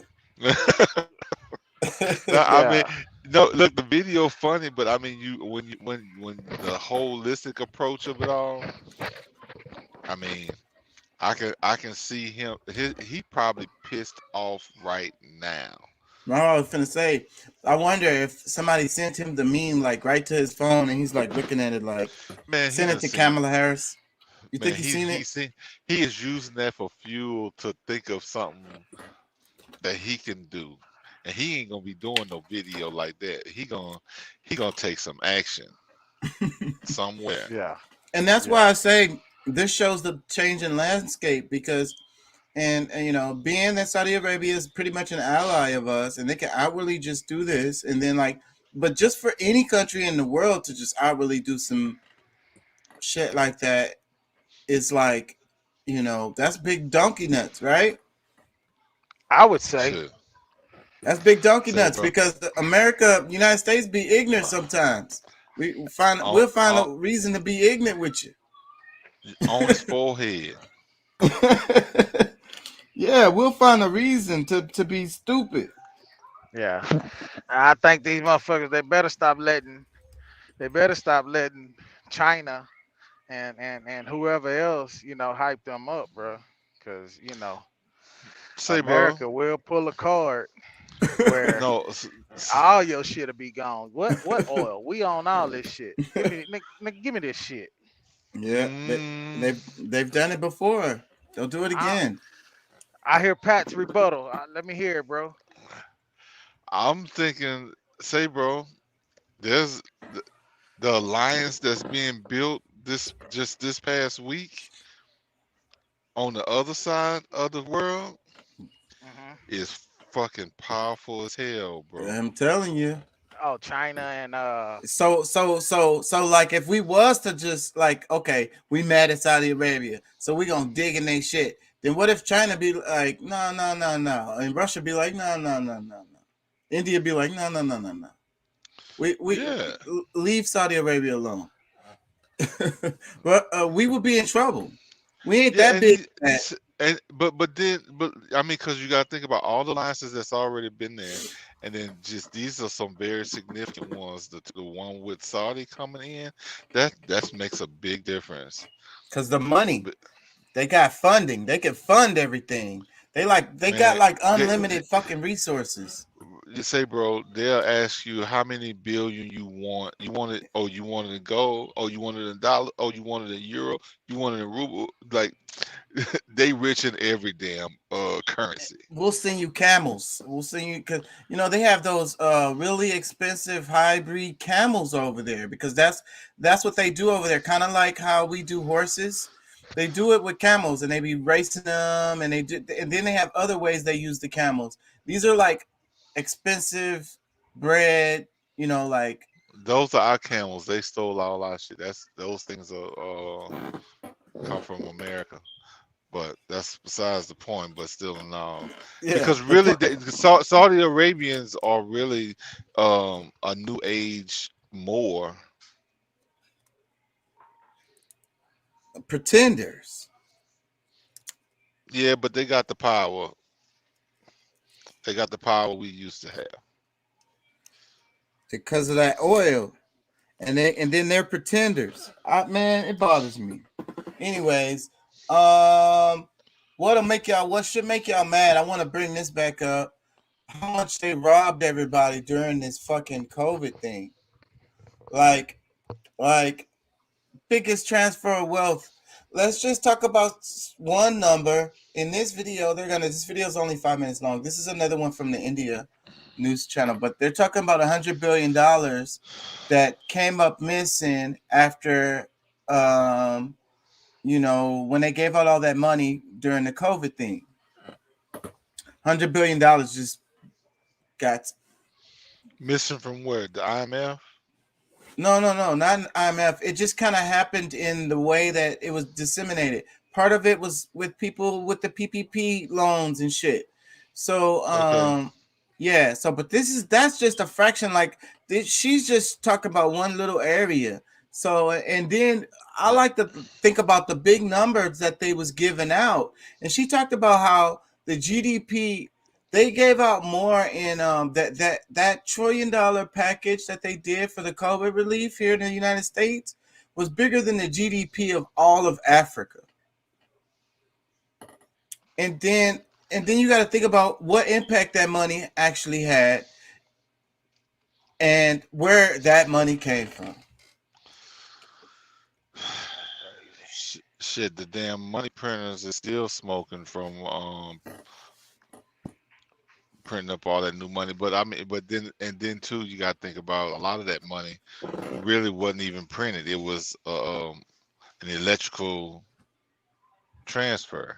And look, people. And look, just so happened everybody was talking about inflation, and you're talking about printing money. Look at the gas price of gas right now, and the price of fucking eggs and milk right now. Now, see, that's one conversation we can't have because I got a personal vendetta with the U.S. over that. They robbing us left and right. Let me play this video. Oh damn. You've got conmen, you've got scammers, hackers, all of them are making big bucks. But where are these bucks coming from? Well, if you're in America, it's coming from your pocket. And how much money are we talking about? Around $100 billion. Let me repeat, we're talking about a $100 billion COVID scam. Let me take you That's back it. to 2020. This Every morning. country was unveiling a COVID relief package. The economy needed support and governments obliged. We had subsidies, cash payments, loans for small businesses, different strategies basically in different countries. But the United States of America implemented the mother of all relief packages. Put together, they used up $3.4 trillion. That was the size of their relief package, $3.4 trillion. To put that number in perspective, the entire GDP of Africa, the whole continent, is just $2.6 trillion. So America spent $1 trillion extra on stimulus. And you know what they say about big budgets? Big budgets, big leaks. In other words, corruption. Around 3% of the total budget was swindled, 3% of $3.4 trillion. Where exactly did this money go? Most of it was wrongly distributed by the government, around $87 billion in improper unemployment benefits. Basically, the wrong people got the money. Let me stop at that. She said basically the wrong people got the money, but she's only talking about the $300 billion. But where the hell did the trillions go? And we always talk about government contracts, private contractors. I think that shit was a massive fucking giveaway. It was just a big, huge fucking like. A lot of it went to those big companies like Amazon and shit. Go ahead. Yeah, exactly. That's exactly what happened. And when they know that this is about to come down the lines, they already had their lawyers working on it so they can have it submitted to get the money. Where people are at the time when they're hearing about it on the news, they're scrambling to see if they qualify and you know what they need to put together in order for them to actually, you know, be granted with some of that money. So it's like, you know, by the time that they actually get their stuff in place, the money probably gone. The bulk of the money is gone. Because I mean, you know, they use shell companies just like they do hide money across seas to get some of this money. And not only that, they probably helped write the damn legislation when with the lobbyists sitting there right there with the you know the damn congressperson. I mean that's highly likely, but at the same time, even if that's not the case, just them being prepared, they got lawyers on deck. I mean, because even if they found out the same day, they already got lawyers on deck. Oh, you know what? Go ahead and put something together so we can get some of that money. Yeah, hundreds of millions of dollars each, or tens of millions easily for different companies. Everybody that lives in the United States, this should make you angry, right? Because they did this massive giveaway. They gave you $1,200. They gave them billions or whatever. And then now they're turning around and getting it back out of your ass in gas, milk, and eggs. Yeah, because I mean, wasn't there was a football player that they arrested for his scam. You know, because whatever thing he was doing, he got a couple of $1 million out of it, but they arrested him. Like, what happens to all these other people and we know how the law works in the United States. Of course, the big crime people never get caught or never get face trial or whatever. They pay a fine or something. So the few people they persecuted was probably low regular ass people like me and you, but the big dogs who was doing it and taking in big huge chunks of money, I'm sure they just went home with their check. Well, I know I qualified for some of that, but you know, for whatever reason, I felt funny about it. And I was like, you know what, I ain't gonna worry about it. You know, shit. I'm not even gonna worry about trying to get none of this money. And you know, because I mean, I never skipped a beat. I worked the whole pandemic. You know what I'm saying? I think a lot of people would say you should have got some because you're paying for it double. You pay for it on the front and the back end. Well, and see, and that's the thing. Like the way I'm looking at it now, you know, because I don't know, you know, necessarily what I would have done with it other than invest in some other shit. But I just It could be covering covering that $1,000 gas bill you got now. 1,000. I don't remember the number you said. 1,500 for a week. That was before. I was paying 1,500 to 1,800 before. I 3,400 is what I paid last week. And I said if I wasn't on my phone, I'd pull up my statement and tell you how much it was this previous week, because that was week for when I got my statement last week. It was 3,400 and some change for fuel. I ain't gonna lie. For most people, a $3,400 bill is gonna hurt. That's more than most people's mortgage.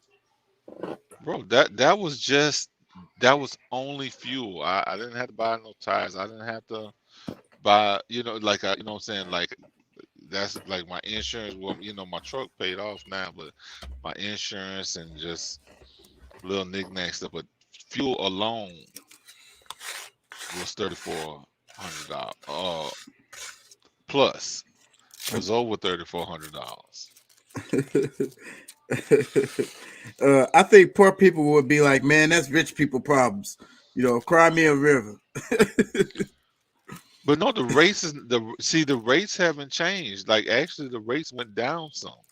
I mean, and they usually do a little bit during this time of the year. You know, like when I came back out on from Christmas shit, I was rolling, but then it starts winding down after Christmas. You know, after New Year's and all that kind of stuff. You would think that the rates would be high with all the stuff they're talking about with the restraints on goods moving and all of this. They should, but I mean, if you really think about it, you know, just like minimum wage, like the people who make minimum wage, that number should have been up 10 years ago. That's true, but they ain't doing that. But everything else is costing more. I just went to a restaurant, got some shrimp fried rice and some churros, and on the sign up at the thing, they was like, the prices are up for everything, so we have to raise our prices. So the prices might be a little bit different than what's stated on the menu or whatever. And you know, I'm thinking about this, and I'm like, so, and then you're talking about the rates, like everybody is raising their prices. Why the hell, you know, the rates should be going up too? I mean, that would just make sense. Well, I mean, it makes total sense to me, and you know, shit, I've been doing a bunch of fussing. I turning down different loads and shit. This past couple of weeks, because it's like this. I'm like, you know what? I'll wait. Let me see. I need somebody who desperate to, you know, need to get a load somewhere, and I can actually, you know, get me a little money. But because you of the know, gas. like I said, it's seasonal, and yeah, I mean, but a lot of people catching that hit. You know, I don't. When it Breaking even. How many truck drivers you think make trips and they're just barely breaking even right now because of these gas prices? Like individual owners. I think probably a lot, but there's a lot of them that's going negative because of it. Like there's some people that's going to be out of business because of this.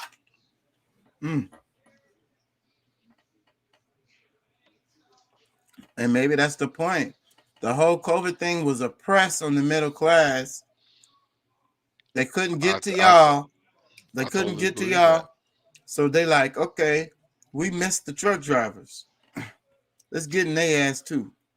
Well, yeah, I mean, the owner operators, I think, yeah, they try to go for us, because if they can disable us and have us working for a company, a big company, then they'll have us where they want us. You know what I'm saying? But some of us will make it through, some of us won't. Just like all of these restaurants. Let me play some more of this. What about the rest? Most likely gobbled up by scammers. Is anyone chasing this lost fortune? Right now, the Secret Service is on the job. They're the ones chasing it. But they've had little success so far. 900 active investigations, 100 arrests, and 95 criminal cases. That's where things stand. And it may seem like a lot, but That's it. money-wise, they haven't really recovered very much. Around $3.5 billion, that's all. And remember, this relief package was passed in March 2020. We're in December 2021. So 20 months later, less than 4% of the money has been recovered. In fact, there is no guarantee of complete success.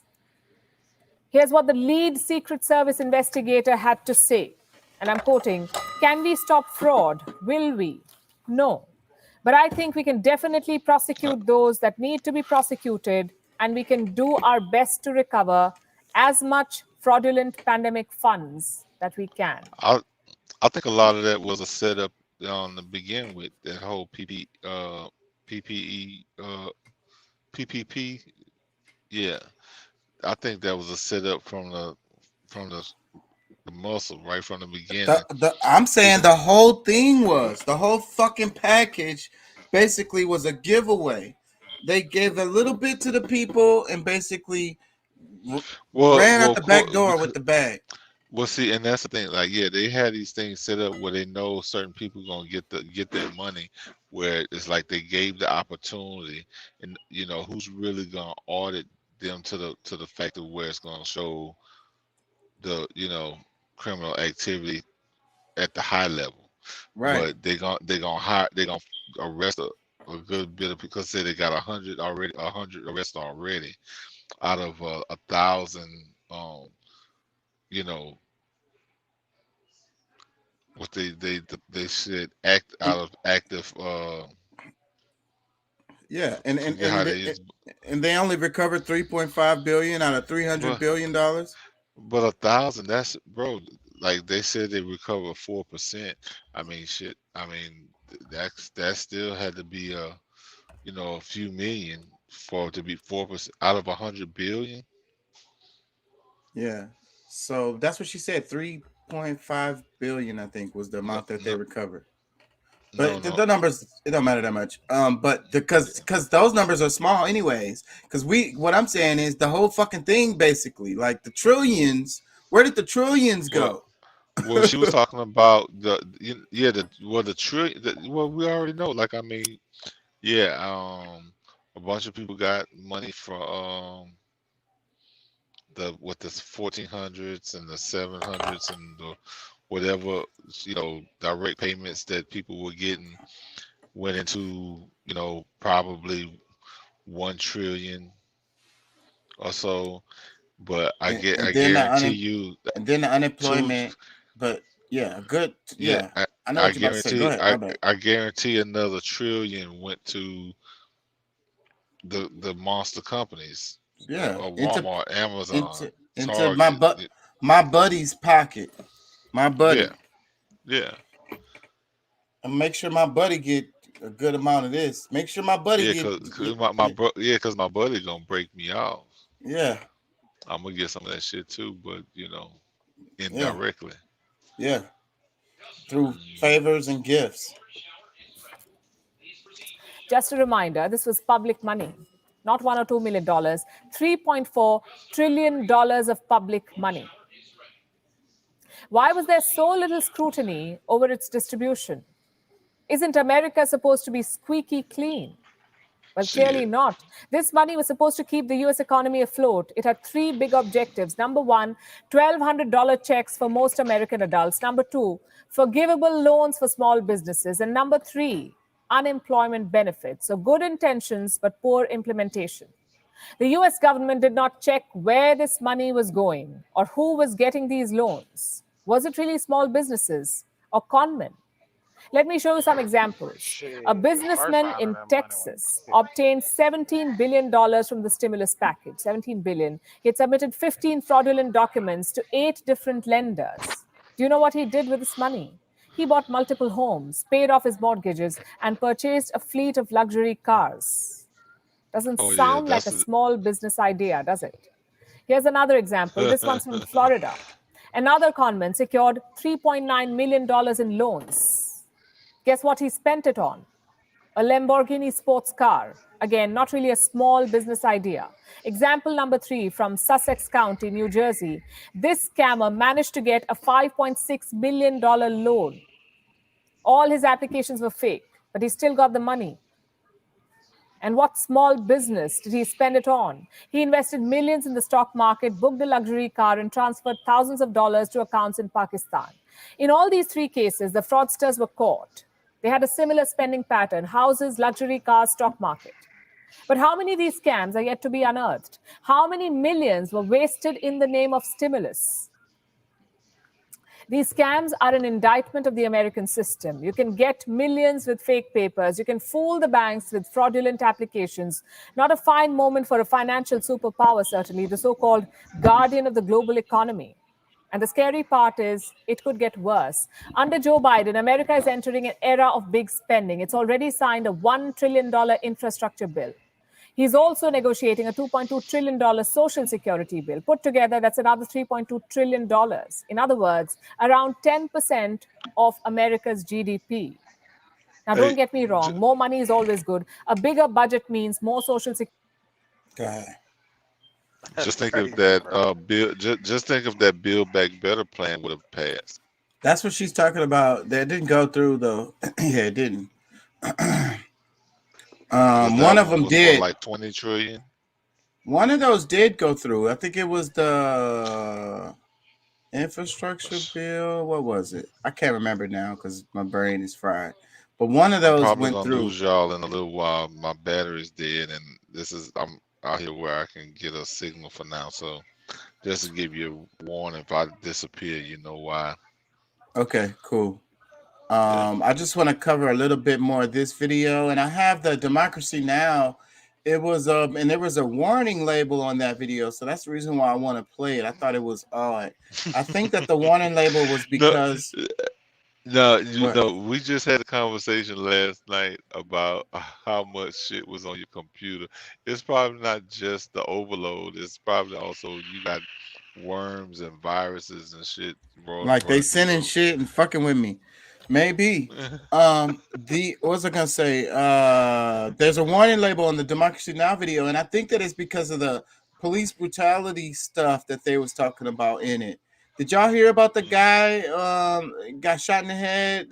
White officer, black guy. Yeah, I saw that. That shit happened yesterday. Was it yesterday or day before yesterday that happened?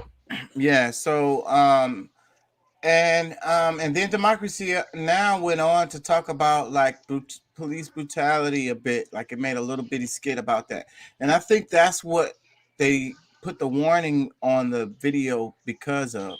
And it's like one thing that like we really can't talk about is like police misconduct. Like you could talk about the the politicians and stuff like that, but you can't really talk.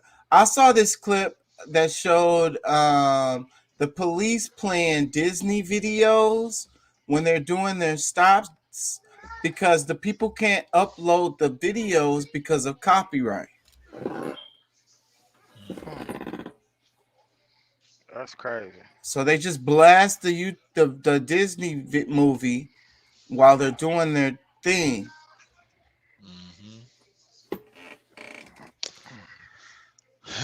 That's crazy, bro. Well, I just said that just to say that that's the topic that you really can't talk about. Like, there's a channel called The Real News. It's out of Baltimore, and you could get some of the best, but that's about the only channel that exists, and they be getting in trouble all the time. And I wouldn't be surprised if that channel just up and vanished one day. That's the only channel that I can think of that covers that topic, like focuses on that topic. You got to wonder about that too. Well, how come there should be whole news? It's so much of it happening. You should have journalists devoted to just that alone. They could make stories every day. Yeah. I say without a doubt. I mean, shoot, this a lot to discuss. So how come we don't have that? That's what you got to ask yourself. I'm gonna play the end of this video right quick, and then we're gonna move on to that topic. Security, but monitoring this kind of money is extremely tough. You need an army of auditors. You need complete transparency. And most importantly, you need the political appetite to take on corruption. So far, the US has failed miserably on that count. As one security expert put it, the stimulus package was a scammers, World Series, and Super Bowl rolled into one. WION is Look, now they tried available. to purposely crash this this economy. That's what it seems like. Her eyebrows are so perfect. I was like, I just have to comment on that. Say her eyebrows are so perfect. Her eyebrows were like perfect. Like, yeah, I don't know. I'm sensitive to that. It wasn't drawn in or nothing. Those were her real hair. I don't know. Let me stop. Y'all go ahead. Well, you know, a lot of those women have some thick hair. Yeah, I could especially see. them I could So, I see mean, that she waxes hers. You could see that around the edge. I don't know. I have daughters and shit, so that's how I know. I could see that she gets her. If it's not Well, waxed, they're like plucked or shaved or whatever. Like Yeah, I'm they're- an ex-barber, and women used to come to me just to arch their eyebrows. Yeah, so that's what I'm saying. I could see that chick's eyebrows were perfect. They get taken care of. They get well maintained. Yeah. Damn. Let me see if I can find this damn video. The one Democracy Now. Did y'all see the meme about Joe Biden about the he shake hands with thin air? Did y'all see that meme? What? Nuh-uh. There's a meme Shook that's hands. been that said that it didn't really happen. This guy explains it. Let me play it since I mentioned it. And I'm gonna look for that other video while this plays. I'm only gonna play like a minute of this because he explains it right at the beginning, the whole thing.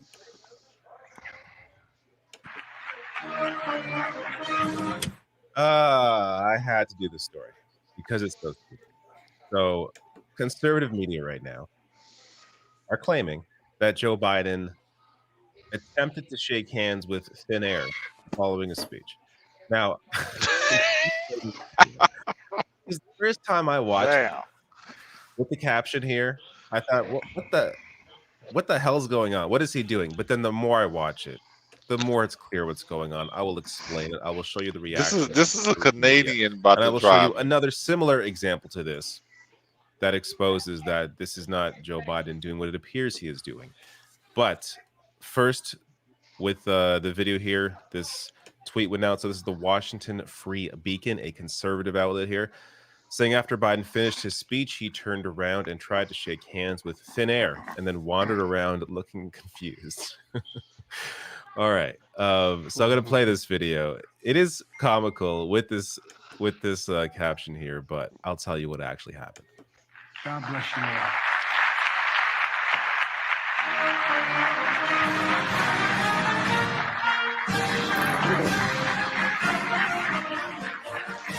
And he's lost. Does he even know where he's supposed to go?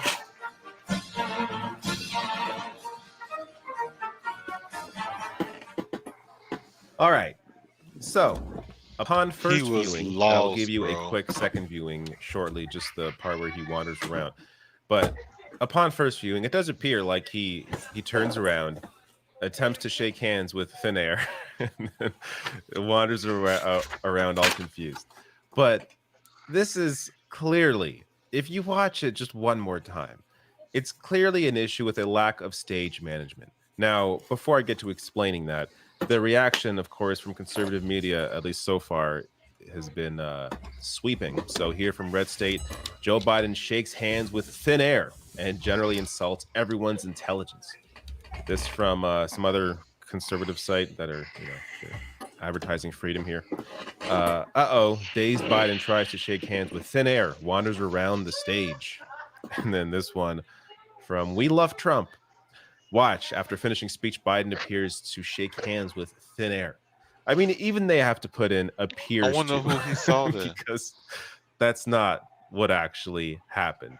So if you notice, and I will play this quickly, he simply is looking for someone on stage to tell him where to go.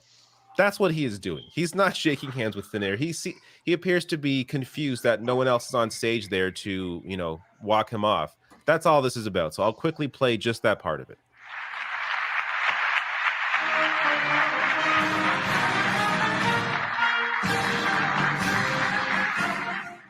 So he's simply saying here, do I go this way? Where do I go? Which way should I go? I should go this way. Okay. That's all that's going on. And to prove it, he's done this before. So here, and by the way, Daily Wire here does not try and claim he's shaking hands with thin air, even though they could have said that here as well. But as you'll see, he does a very similar thing before walking off stage.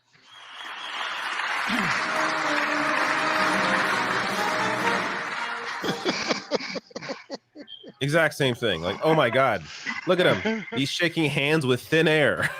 But that's not what he's doing. He's like, do I go this way? Okay, I go this way. And they point out here how he coughed in his hand and then shook some other hands, which, to be fair, is the story from this video. But look, I'm not beneath covering Biden stories like. That's crazy as fuck. Yeah, that shit look funny as hell, but I could see how he's saying, like, you know, all right, want me to go this way? Well, am I going this way? You know, I could see that, but it still kind of looks like, you know, he's putting his hand out there for somebody to grab it. But well, before I go on to the next video, and I think she touches on this a bit in it too. But the name of the show, remember, I said Batman is actually the villain. And I want y'all to think about that in the comics. And, you know, because just thinking about, like, the Joker, the stuff that the Joker said always made more sense to me. Always made sense to me, more sense than what I'm hearing from, like, Batman. You know what I'm saying? And I always felt that way. But just as I look at the world and as I'm older and I look at things, like, you know, Elon Musk is threatening to buy Twitter. Y'all saw that? I heard something about he bought a bunch of stocks. Was it like a bunch of stocks in Twitter or some shit like that? He's got a bunch of stocks in Twitter, and they asked him to be a part of the board, and he refused, because if you become a part of the board, then it limits the amount of stocks that you can have. So they were like, oh, he refused because he's planning on a hostile takeover. He just offered them $45 billion, I think. And it's like 42 is what it's worth or whatever this fuck. Something like that. I'm gonna tell you, that would be a pretty big deal. But I mean, the US, if he was to like right now, he get Twitter, man. He gonna go through it with the U.S. government trying to regulate him because they're gonna give him a hard time, and that's what I was thinking. But how would they do it though? And you know, and Jeff Bezos already has the Washington Post, so this wouldn't be like a, you know, like. Yeah, but Jeff Bezos is a Democrat. He is a strong Democrat, so it's no big deal. He's a part of the. And I think Elon Musk didn't like how they kicked Trump off of there. I think the first thing he would do is reinstate Trump, Alex Jones, and whoever the hell else Twitter are then kicked off of there. Because that's the main thing he's saying. He said he wants to bring it back to a democratic place for people all over the world, you know, to speak their mind freely. So... but the government ain't gonna be able to. They're not gonna have that. So, but what I'm saying is, looking at that, when I first looked at it, I was like, okay, it sounds like Elon Musk is the good guy. Like it really does. It's like this would probably be a good thing. But then I think about the government pushing back on him. They're gonna give him a hard time. They'll probably block it because think about certain states or whatever. You can't have certain appropriate content, certain countries or whatever. So they'll probably just start blocking it. I think that's how they would deal with that. Like in the whole country or the whole state, you won't even be able to get on Twitter. So I think that's what they would do to him as a result. You think they have that kind of control? I think so. I really do. Because that's the government. But what I was gonna say was, they could turn our internet on and off at will. They got complete control over that. Every time something happens in an area, their internet goes down. When and that's just something I've been noticing, and I've been watching in a lot of stories. Something emergency, crazy stuff happens. All of a sudden, their internet doesn't work, and it's a reason for that. They don't want video of going up of right away, immediately, of live footage of them doing whatever shady shit they be doing in different countries around the world. Yeah. So and it be that country that turns off their own internet. It don't be somebody coming in and hacking their internet. No, it be that country turning it off for their citizens during a certain time because of whatever reason. You get what I'm saying? So, but back to Elon Musk. I'm like, okay, so he's a good guy, But look, think about this. Like, if you think about Batman in real life, then Batman would be like Elon Musk, Bill Gates, guys like that, that supposedly, they're trying to help, right? They want to save the world or whatever it is. They want to prevent crime. They want to stop crime or whatever. They're really just a rich guy with their own agendas that they're trying to do, whether it be save the world or not. You know what I'm saying? So it's like we're at the whim of these billionaires and trillionaires of what they want to do as far as to help us or whatever. You get what I'm saying? So that's where I go in with the idea of Batman is actually the villain. Because in the story of Batman, he's a rich guy and he's basically a vigilante. Like, think about it in real life terms. If it was some guy who was swinging through the city and tearing shit up, trying to get at criminals, they would call him a criminal. You're not the cops. You can't do this. People getting hurt. This is all illegal. So how do they flip it in the comic and make you feel like Batman is the good guy? How do they do that? He's a vigilante. If you have vigilantes running down your street, you would call the police and tell the police, we got a vigilante out here who's hurting people, regardless of what the fuck, if he's trying to help somebody or whatever. You know what I'm saying? That's street justice. And street justice might be better than the justice system we have. That's not the argument I'm having. The argument I'm having is, for most people, they would consider that as breaking the law, and they would look at that guy as a bad guy. Those guys who did, man, how many lynchings and shit has happened where these people felt like they was doing a good thing? They were protecting some white woman, and it was vigilante justice. You can't tell me those were good guys. That's how the media flips it on you and turns Batman into a fucking good guy when he's really the villain of the story. Well, I think he gets away with it because he's Bruce Wayne. He got some cool ass toys. It's just He's so sexy. I guess so. But Hans, he's really hot right now. I'm sorry. If y'all didn't see that movie, I wouldn't get the references, but I think that movie's pretty funny. What was the name of that movie? Fuck. The guy had the mermaid that was a man. It was, what's his name?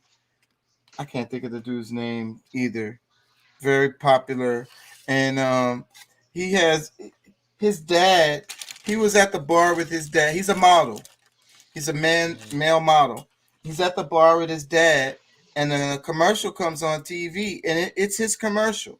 And in the commercial, he's like a mermaid and swimming through the water. And his dad is looking up at the screen, and his friends is at the bar and shit. Everybody knows that's his son. And then they look at him, and then he's like, he has this terrible look on his face, and he gets all mad, and they kind of get into an argument. And he was like, I'm not. It wasn't a mermaid. It was a merman, Dad. Merman. And then he runs out the bar. It's really freaking funny. Super hilarious. I can't think of the name of that movie. I wish Doc was here. I'm sure he would know. But anyways, Elon Musk, Batman. And this video that's on the screen right now, it says the following content has been identified by YouTube community as inappropriate or offensive to some viewers. Viewer discretion is advised. And then so for you to watch the video, you got to click it again. So this is after you click on the video, this screen pops up, and then it says, I understand and wish to proceed. So you have to click again to watch the video. And this is Democracy Now! And I watch Democracy Now! All the time, and I don't think I've ever really seen them show this safety message on their screen. Because Democracy Now! Is soft as hell. You know what I'm saying? Yeah. I done played plenty of clips of it. What the fuck? So I was like, what the fuck? Why the hell, bro? That really stuck out to me.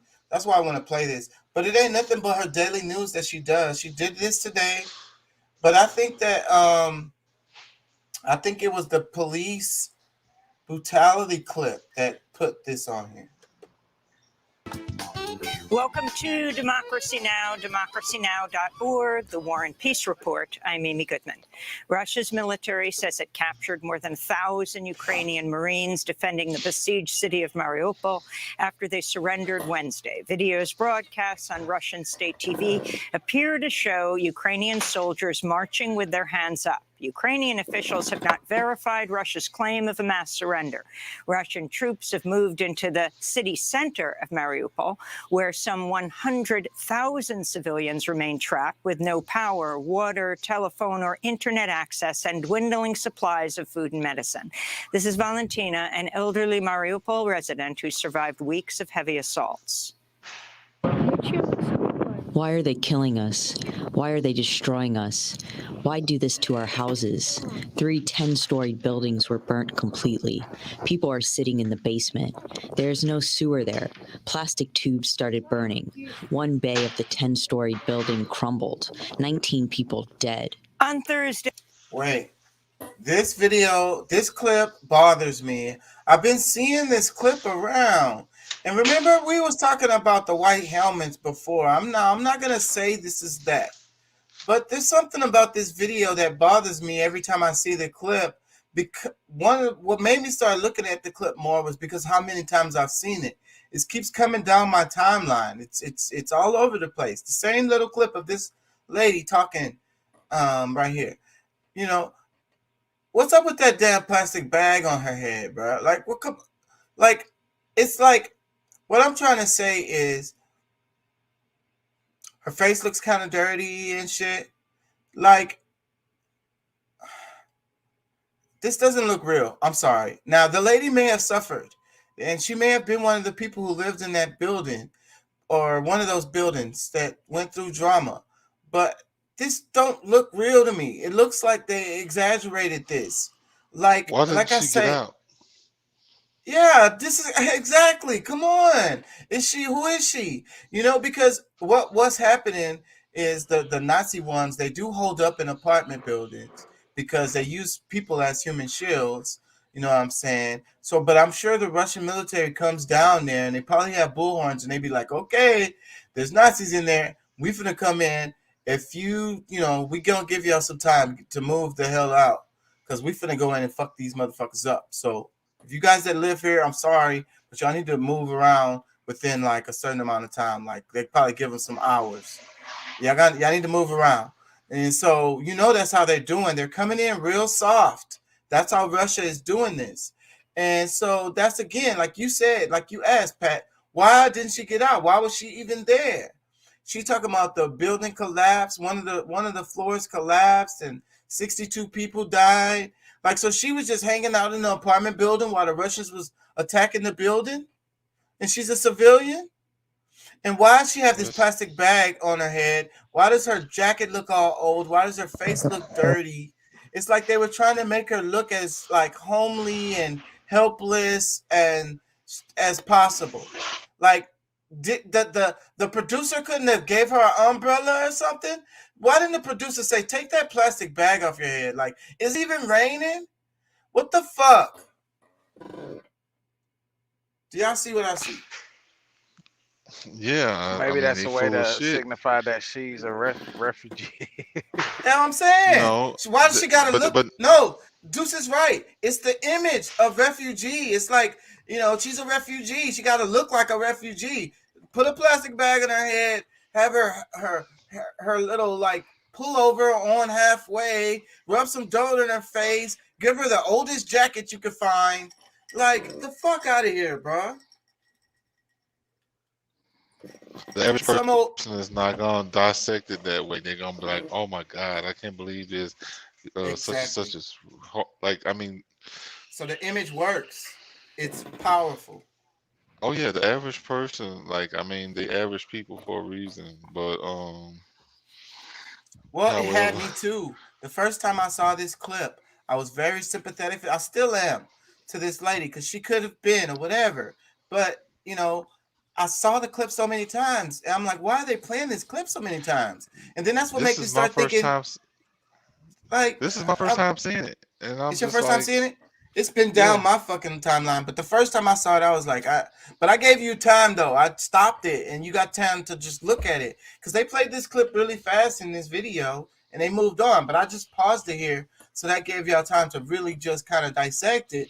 But if you wouldn't have had time to just really look at it, I don't think you would have even noticed that plastic bag on her head. Well, I'm always on guard about different stuff. I'm like, so, my friends think I'm crazy because of, my views and like how I see stuff. But at the same time, it's just like, I don't think y'all really paying attention to everything that's going on. The symbol, like, I'm big on symbolism.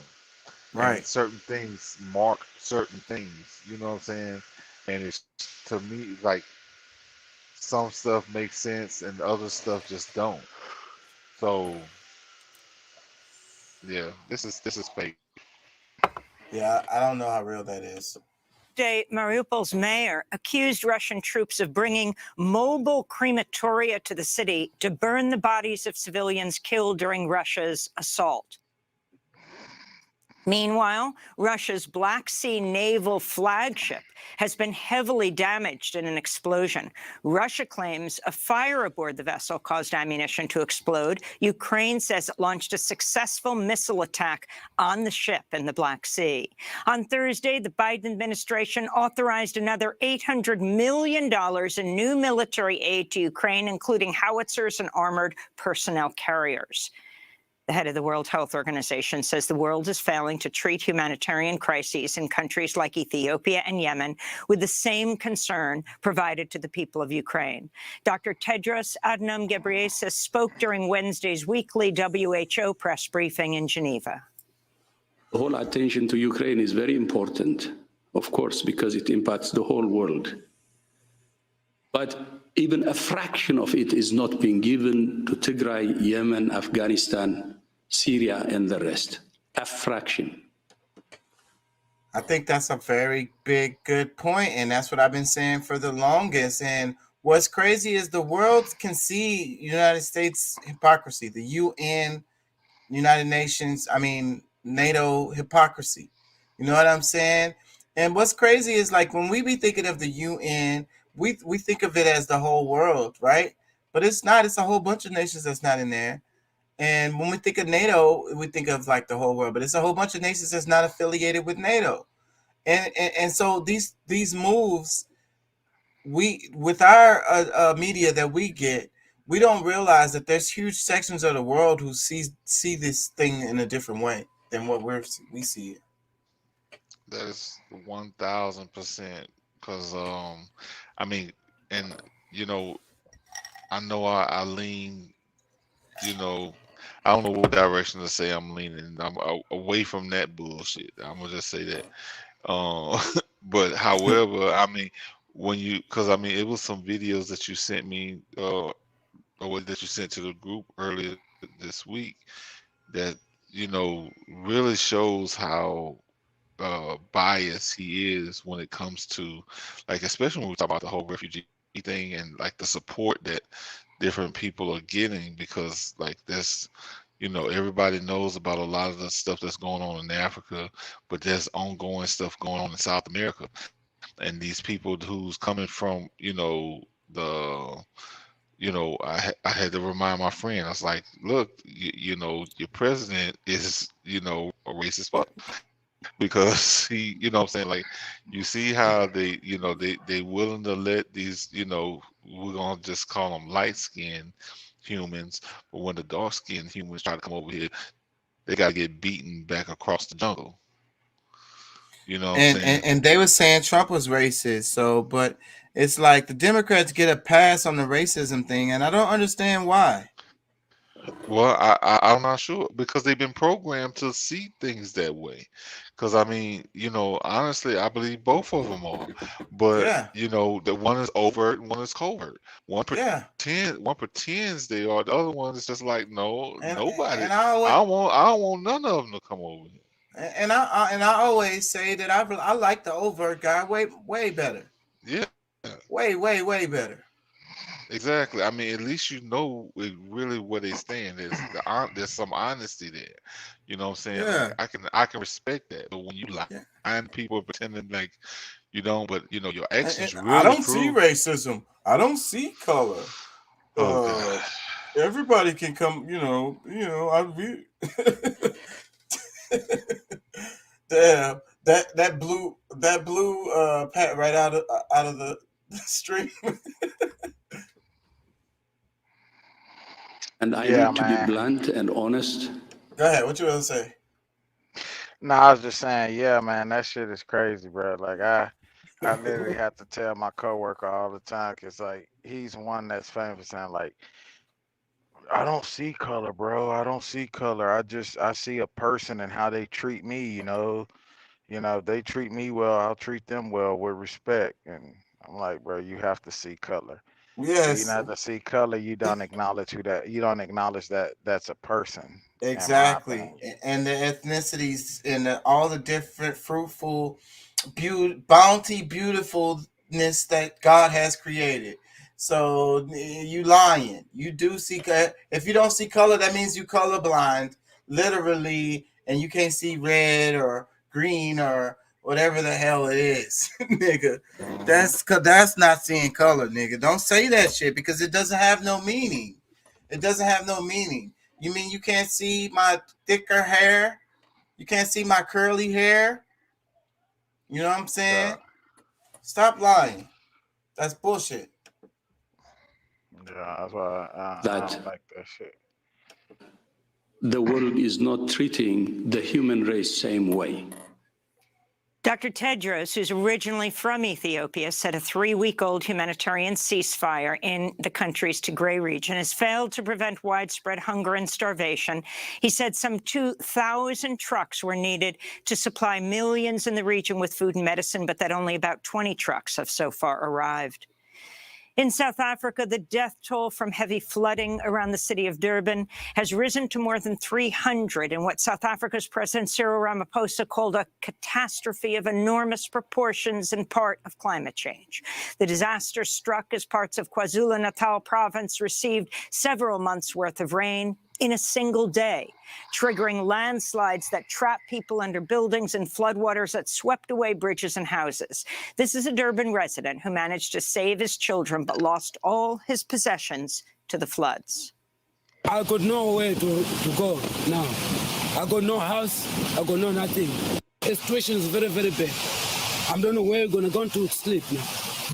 In Britain, more than 24 scientists used superglue to attach research papers and their own hands to the windows of a government building in London Wednesday, the latest in a series of climate protests led by scientists and the group Extinction Rebellion. The protest at the UK Department of Business, Energy, and Industrial Strategy came after the United Nations warned countries must rapidly curb their use of fossil fuels to prevent average global temperatures from increasing by more than 1.5 degrees Celsius. This is Cardiff University ecologist Dr. Aaron Thierry. I'm having to do this because our government is basically ignoring all the evidence. And we have tried all the rational, normal, evidence-based policy approaches, and they're just not acting according to it. The government's insane. And I don't know what else to do other than to do this, to try and get the attention that we need, to wake the public up. In another protest, Extinction Rebellion activists occupied the Shell Oil Company's London headquarters Thursday, supergluing themselves to the building's entrances and reception desk to demand a meeting with Shell's CEO. Last week, the UK government unveiled a new energy strategy that calls for more North Sea oil and gas development and a larger role for nuclear power. And I hate to be that guy, but I can't help. My question is, who's funding this? UK is also considering ending a moratorium on fracking that's been in place since 2019.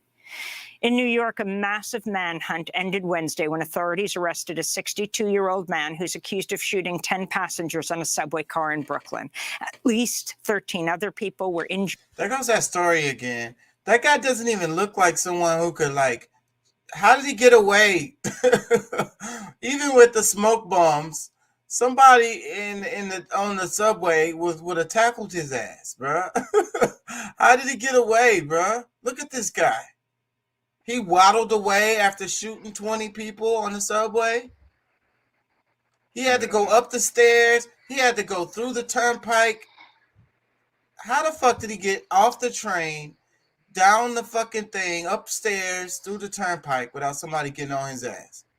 And he probably waddled the whole way. I couldn't imagine this guy running.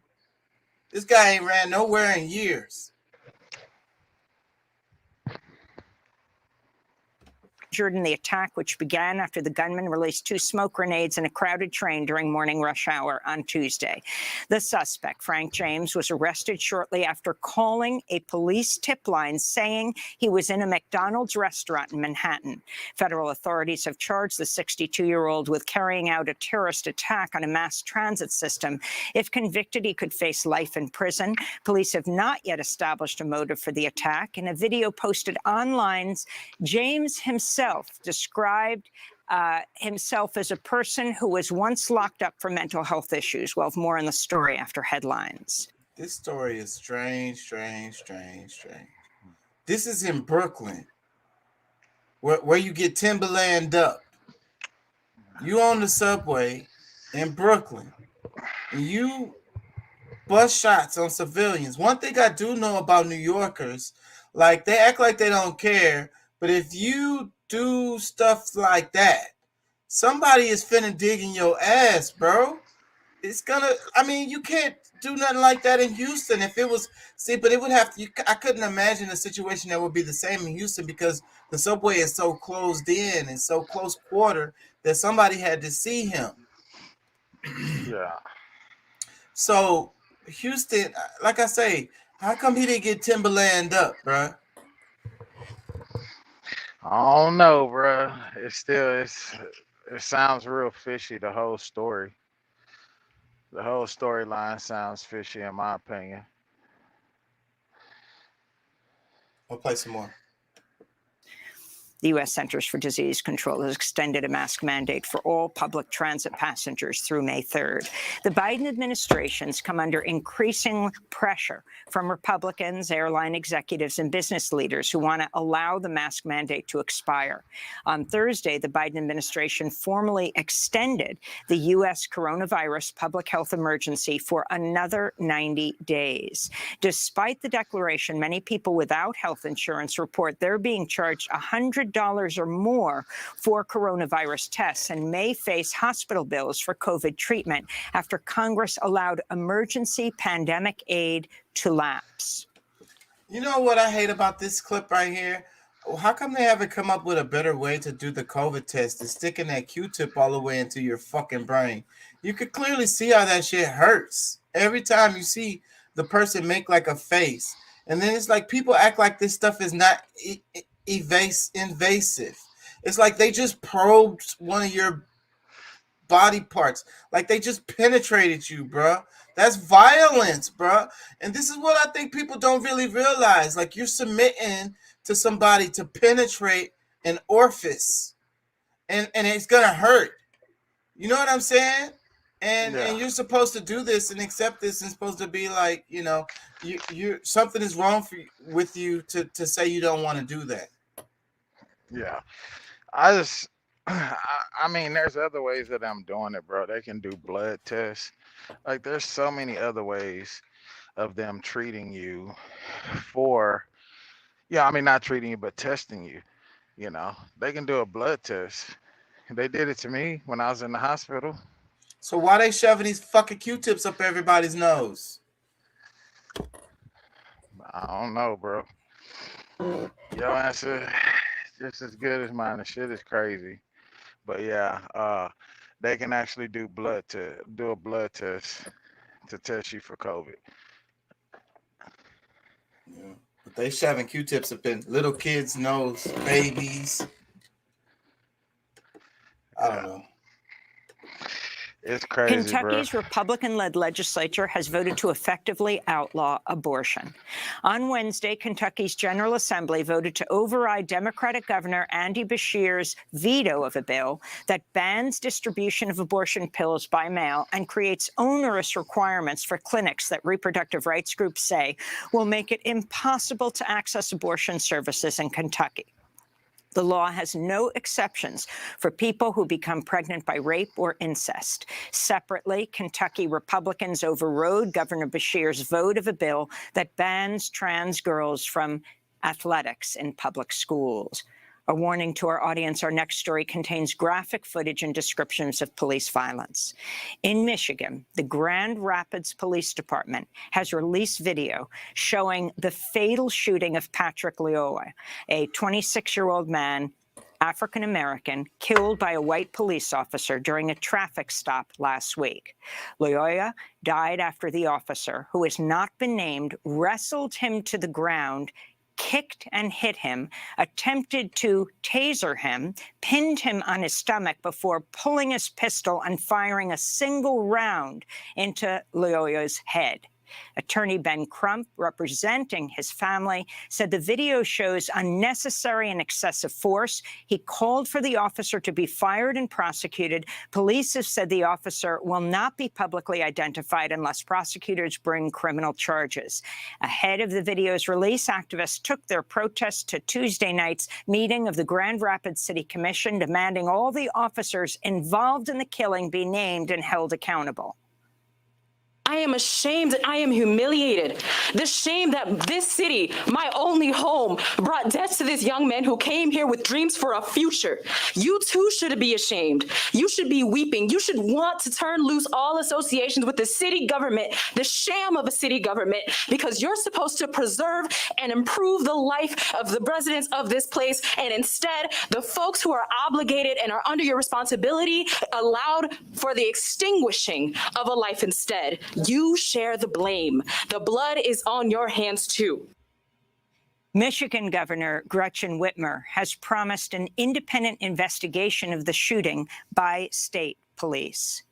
The Justice Department has agreed to settle 4 cases brought by Black Lives Matter activists who were brutally cleared from a peaceful protest outside the White House just days after the murder of George Floyd. On June 1st, I think this is the clip they don't like right here. 2020, police beat and tear-gassed peaceful protesters gathered in Lafayette Park after then Attorney General William Barr ordered police to clear a path for President Trump to walk to the nearby St. John's Episcopal Church for an infamous photo op holding a Bible. As part of a settlement announced Wednesday, the U.S. Park Police will update policies requiring that officers wear visible identifiers and will require officers to attempt de-escalation tactics before any moves to deploy so-called less lethal weapons. Texas Governor Greg Abbott is facing mounting criticism over his new policy ordering state authorities to inspect commercial vehicles crossing the state's border with Mexico after the vehicles have already been checked by federal inspectors. Abbott's plan for so-called enhanced inspections has caused massive gridlock at the border, delaying shipments of food and other products. The governor of Mexico's Chihuahua state said the delays harm the economies of both countries. This is completely political. It doesn't even care. They don't even care that they're hurting people. Like, it's already inflation. They're already talking about these issues related to COVID where people can't get their stuff. And then you got this guy Abbott giving these trucks a hard time coming through the border. But Abbott's gonna run for president. Like I said, Abbott and DeSantis. I don't think so. I think so. I think Abbott and DeSantis and Trump is who you're looking at for president next time. One of them three, they're going to be going up against Kamala and Biden. I definitely see DeSantis. I think possibly old boy from South Carolina. Was that Tim Scott? Yeah, his name has been thrown around, but I think they like Abbott more, bro. Look how many times Texas is a leader in the nation when it comes to a lot of things. And in politics, I don't understand Texas's power when it comes to education and when it comes to politics. I really don't get it, but Texas has a real strong ass power with it. So Abbott can totally all the way do it. Well, with education, I mean, like, shit, this is one of the best places to get educated is Texas. I mean, shit, especially when you're talking about in the South, shit, Louisiana, Mississippi, shit, Alabama, even some of Florida, Alabama, Florida, like pretty much across the South. I mean, Tennessee. Shit. Well, I don't know Tennessee. Well, yeah, you might be right about that one too. I'm not 100% on that, but I know right across the Gulf, it just wasn't. It just don't look good in the education department. But trying to be nice, but what I'm saying is Abbott. I think Abbott's going to run for president, and I think possibly this thing he's doing at the border is totally political. And this is the beginning of him campaigning for president. Well, you know, like it's a big, it's a totally big scam because like they promised the immigrants, because they can't just say they're Mexicans, but they promised the immigrants that after they go to DC, they're gonna bring them to Miami, drop them off in Miami. But and then it's been the photo op we showed yesterday, where they showed the bus in Washington, D.C., and that came from Texas. That was Abbott again. Well, no, this is the bus. This is the same bus. Okay. Yeah, I mean, I don't know how many they did that to, but they took one. I know for sure one left from Texas, from Laredo down at the border or whatever. One part of it might have been Del Rio. I don't know, but however, brought them from Texas to DC and promised them after they finished going to DC, they was gonna send them to Miami, and then they might, I don't know if they got an air flight or whatever, but a lot of the immigrants end up right back down in South America. Yeah, I don't know. That shit crazy. But what I was talking about was these trucks at the border. They are he's double inspecting them because they already got inspected, and then he wants to inspect them again, and it's just slowing the trucks down, and it's just making it harder for companies on both sides to get their products, delivered. And again, all that really hurts is small businesses and regular folks, but they don't care who it hurts. It looks good politically. It gets political points for it. Well, shit, to some extent, I feel like they do want different people to hurt business, whether it's small business or even employees. Like even small businesses, like they don't give a fuck about them. Yeah, that sucks. Texas receives more than 3 million cargo trucks each year from Mexico. The delay in deliveries represents millions in losses in both perishable foods and serious damage to the supply chain for the U.S. and Mexican industries.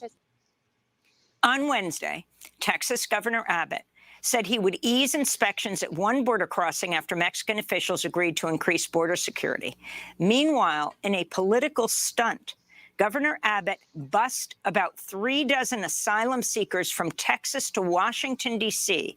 The migrants were dropped off Wednesday near the headquarters of Fox News, which had live cameras on the scene to cover their arrival.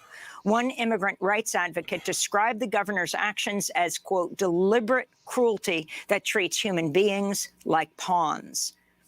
And in breaking news, Elon Musk has made a $43 billion bid to buy the social media giant Twitter. Earlier this month, Musk disclosed he'd taken a more than 9% take in Twitter, but this latest bid would make Musk Twitter's primary owner and would take the company private. Musk is the world's richest person with a net worth estimated at $265 billion. And those are some of the headlines. This is Democracy Now!, Democracy. Yeah, so immigration, Elon Musk buying Twitter. What do y'all think about that?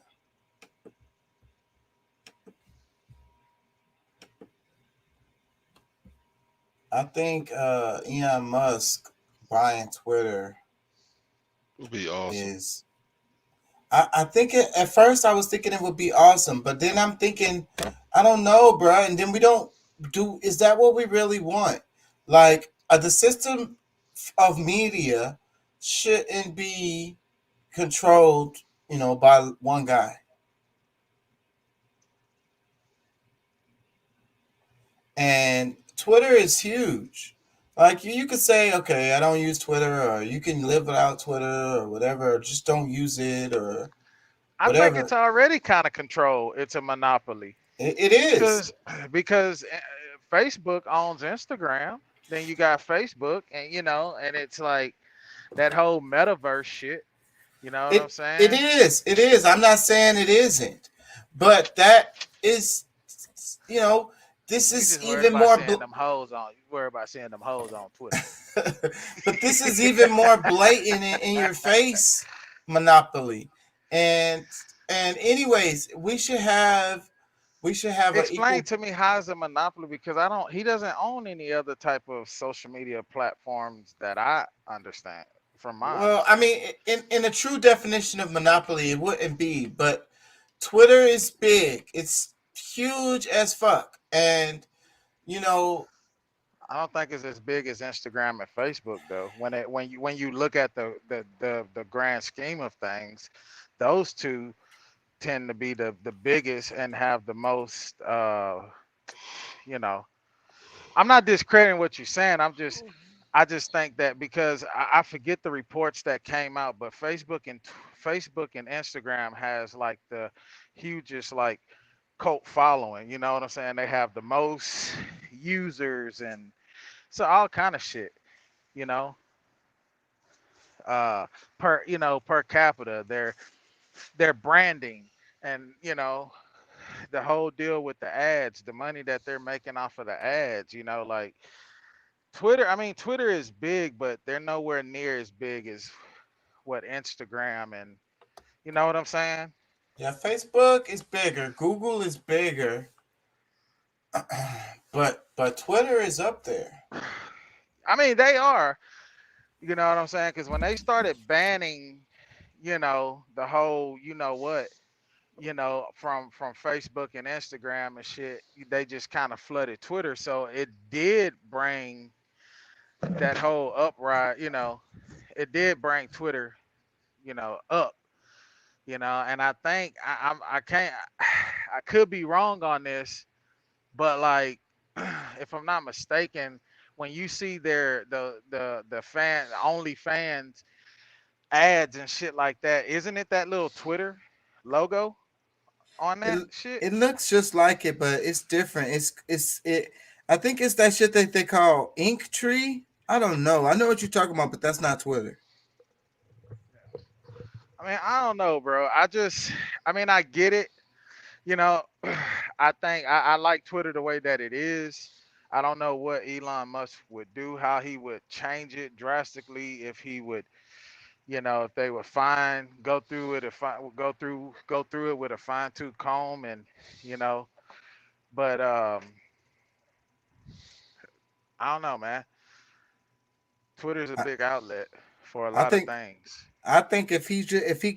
if he just put uh Trump and everybody back on, it would piss the government off, and they would find a way to kill Twitter through legislation. Yeah, I mean, that could be a play, but at the same time, man, you know, it's the same shit that we talk about every night about how big and corrupt this government has become, and you know, maybe it's needed for somebody, you know, what I'm saying, to pull to test their nuts, Well, that's what I was and that thinking when I and first and that heard it. in that realm of things, because right now, look at how the government pushes the narrative as it pertains to Facebook and Instagram. You know what I'm saying? Like, look at how they got their hands in that shit. Especially when you got governors of states that's willing to pay fucking what's his name, Zuckerberg, all of this money to fucking put a headquarter in like Texas. You know what I'm saying? Uh, what's our governor? Damn, we were just talking about Abbott. it. I don't know. Abbott was offering, I want to say offering like Facebook something like $5 billion just to put a headquarters here in Texas. Who was willing to give him that? Abbott. You know, like Uh, basically pay five pay for the five billion. billion. 5 billion. Pay for basically him move his headquarters here or put one of his headquarters here. You know what Yeah, I'm I mean saying? So five. you think about $5 billion, man, that would That's pay not for the whole infrastructure, buildings, what infrastructure you land, talking about. well, as it pertains to the engineer, like the buildings, the land, $5 billion that opens up for employees, things of that nature. And it could have been more than that. I just know that it was in the billions, and for some reason, 5 billion is what's sticking with me.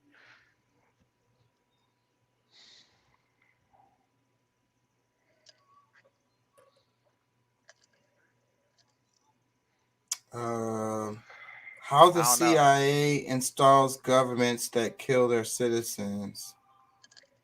Did we cover that already?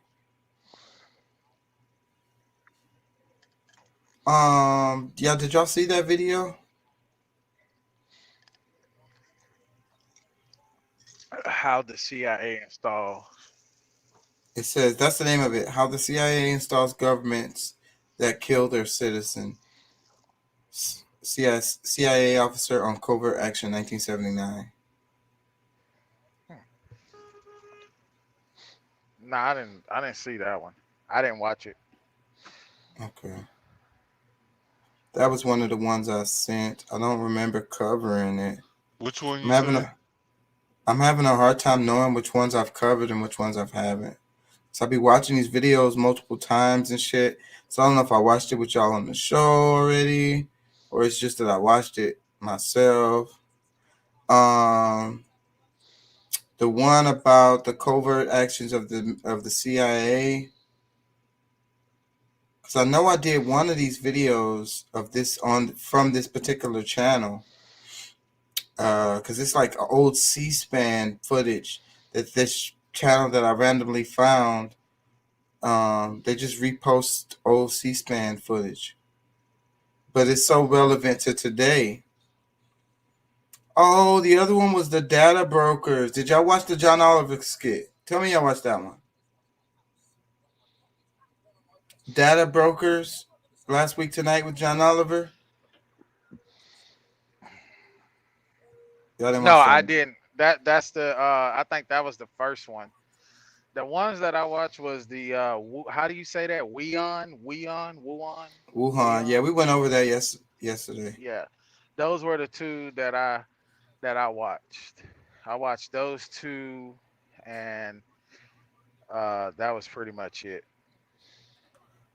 I'm lacking This this week, bro. Forgive I me. really ain't gonna wish I lie. could play this Truly lacking. video because what he did was so awesome, bro. He I'm gonna read the comments. I can't play the video because they're just gonna block this whole damn video if I play it because YouTube. I mean, that's HBO.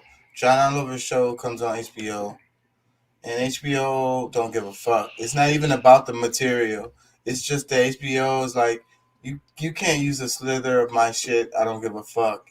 HBO is like, we make the best shit, so don't even. All samples must be approved. I can watch it here, but Damn it, it's not showing on my fucking. Oh, it's because of that. Let me switch. Okay. I got 2 YouTube channels now, so I watch videos. Oh shit. I watch what if you videos and just I played don't. the audio but not the video? Nah, I can't do play. that. I know I can't play nothing. I might be able to read the transcript from it, but I can't play the video. I'm gonna read the comments. I'm gonna go to the video, and then I'm gonna read the comments because I can't play this video. They're gonna get me. But y'all should please go watch this video. Out of all the ones I sent y'all, this one is the most, I would say, I don't know what's the word, because he's fucking with Congress, bro. He's fucking with Congress people, like trolling them. So that's awesome. Like, you gotta love that. It says, let me see. The name of it is Data Brokers Last Week Tonight with John Oliver. It was posted April 11th, 2022. It got 3,700,000 views. That was only a couple of days ago that was posted. That's another reason why I can't play this shit. All the big channels I can't play. Let me read the comments, though. Wait. I'll read the caption. The caption says, John Oliver discusses how much data brokers know about us, what they're doing with our personal information, and one unusual way to change privacy laws. Yeah, because basically his way is to scare Congress people. That's why he did this clip. So hopefully they'll change the law so where people can't just get their data, because he data mines real Congress people in this fucking skit. Let me read some comments. The guy says, John Oliver essentially blackmailing Congress with legally obtained info sourced from data brokers is a new high point in late night comedy. That's what he did. He literally did that in that show. I really wish I could play this. So y'all go check it out. It says, this is absolutely insanely good journalism, a high point for our society as a whole, to be honest.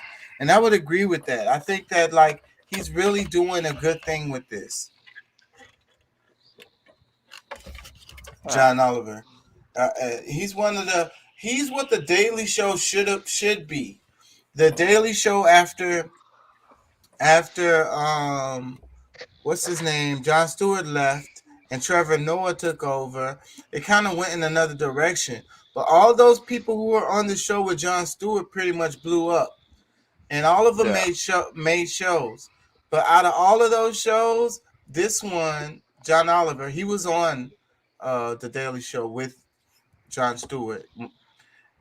This is one of the ones that actually spawned off of the Daily Show and became something like better than, I would say, than the Daily Show. Yeah.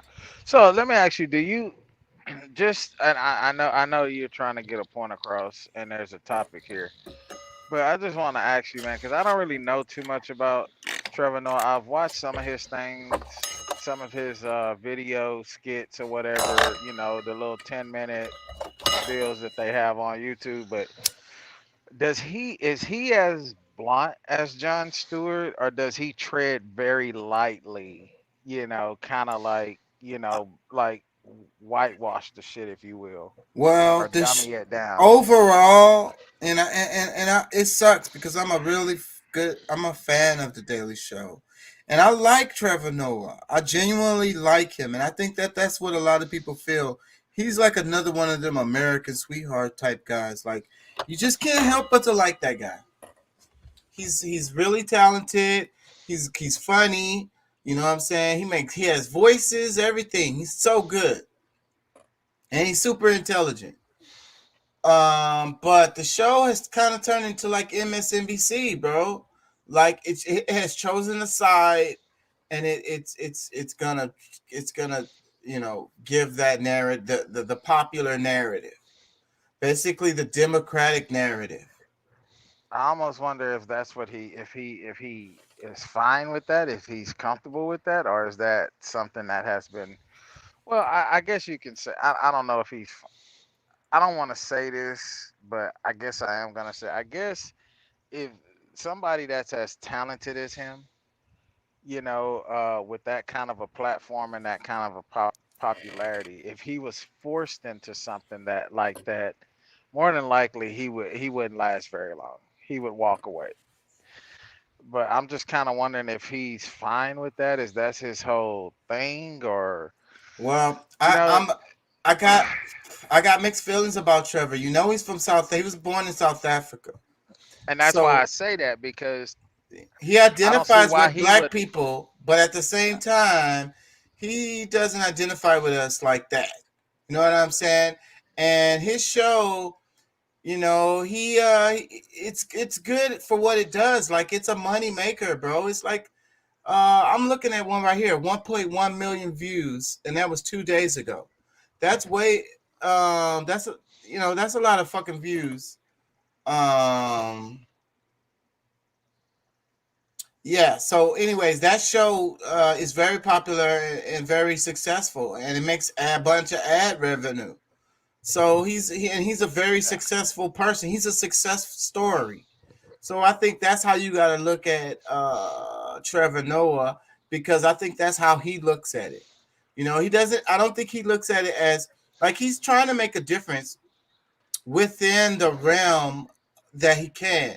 So he's not really trying to make a difference, if that makes any sense. He highlights some stories. Some of his see, I think his hands are tied to a certain extent. It's really his show. He makes a lot of decisions.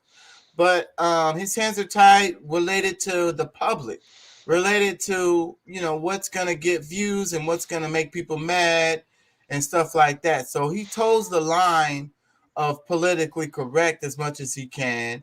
And so, but if you watch, I still watch his show because they still make good stuff.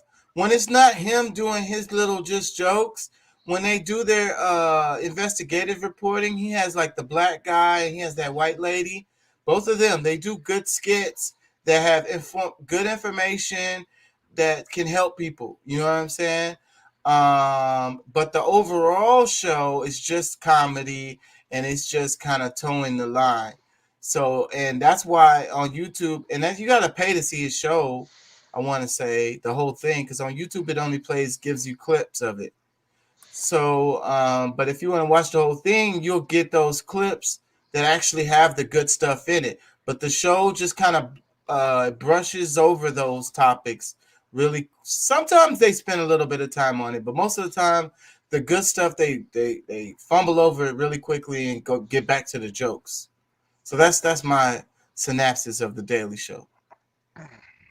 I got you. Yeah, so it's not really helpful to the community, and it's mostly preaching to the choir, because the people that watch the Daily Show already know about that stuff that they're talking about, even when it comes to the good investigative journalism type of stories that they do on there. Because some of the stories they do on there are really good, except it's just common knowledge already. So the people that's watching their show already knows this stuff. So, like, again, it's not really making a difference. Now, John Oliver, on the other hand, he actually does stuff to literally try to make a difference. Like, what was it? He crashed whose website? God, I can't think of it. I think it was a government website. He's crashed multiple websites in the past because he'll tell his audience to go there and crash the site, and they will. He has a lot of power, and so somebody does something and they're doing something messed up. So the internet is doing things in different ways. It's kind of like how John Oliver is a good example of, like, you know how, like, in Reddit, remember when they was driving up the price of what is it? Blockbuster Video. They was talking about To the Moon, and basically, like they took on Wall Street basically by bidding and buying together and bulling. They bulled Wall Street is what they did, and it was really cool. It exposed this Ponzi scheme of because they cracked down on those little guys who did it, but they did the exact same thing that the big dogs do on Wall Street every day. So that shows that it's okay for the big dogs to do it, but it's not okay for regular folks to do it. And so, but that's okay though. So what people realized is going at this shit traditional ways is not gonna work. So you gotta come at these niggas and what is the Dave Chappelle skit? He says, what did he say? Modern times call for modern solutions. That skit is so perfect because that's what it is. And you just do it in an unorthodox way that they didn't see coming at all. Yeah, I got you. It says, here's to seeing, I'm reading comments under it. It says, here's to seeing if the aftermath of this episode gets John Oliver more awards. It's absolutely fantastic when he ramps things up and ends up on a fabulously high note. Really proud of you and your whole team for doing this. Really became a citizen and just said, well, let's clean up some. Let's give a round of applause to HBO lawyers who helped LWT keep these shenanigans going. Yeah, they be doing so much stuff. He be getting in trouble all the time too. He be getting sued all the time. He talks about it on the show. They have a budget for it. Let me read some more comments. It says, I can't believe he did that. My jaw fell open from surprise and laughter. Bravo and well done with this. Let's hope the lawmakers finally get off their butts and protect our right to digital privacy for real. Let me read another comment. It says, sadly, John missed one of the most important dynamics of this issue. Your data isn't just used to learn about you, it's used to manipulate you. Many ads you see aren't even designed to be clicked on, but rather they exist just to be seen so they can send you a message. If a person keeps seeing ads like do you agree with Joe Biden's restriction on guns, it sends them a message. Even though the underlying premise is completely fabricated and the ads are never clicked, come voting season, many people have formed opinions about politicians informed purely on BS ads.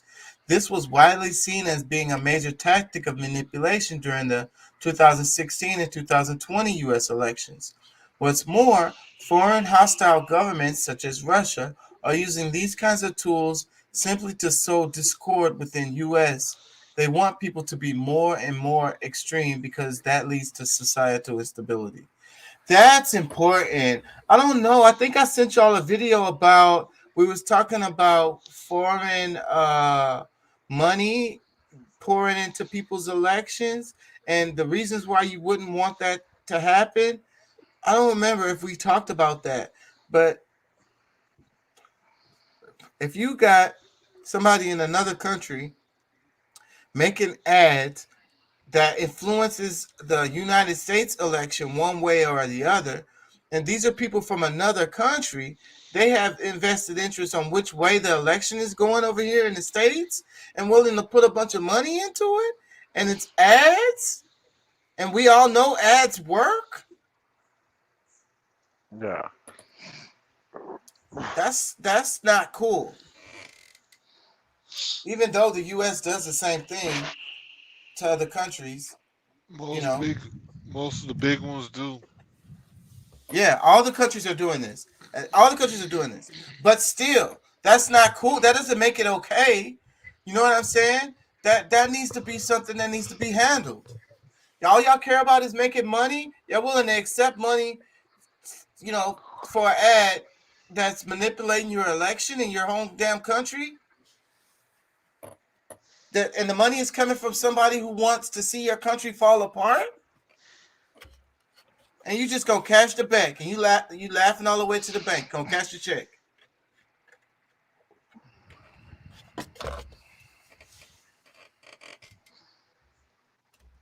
Let me read a couple more comments.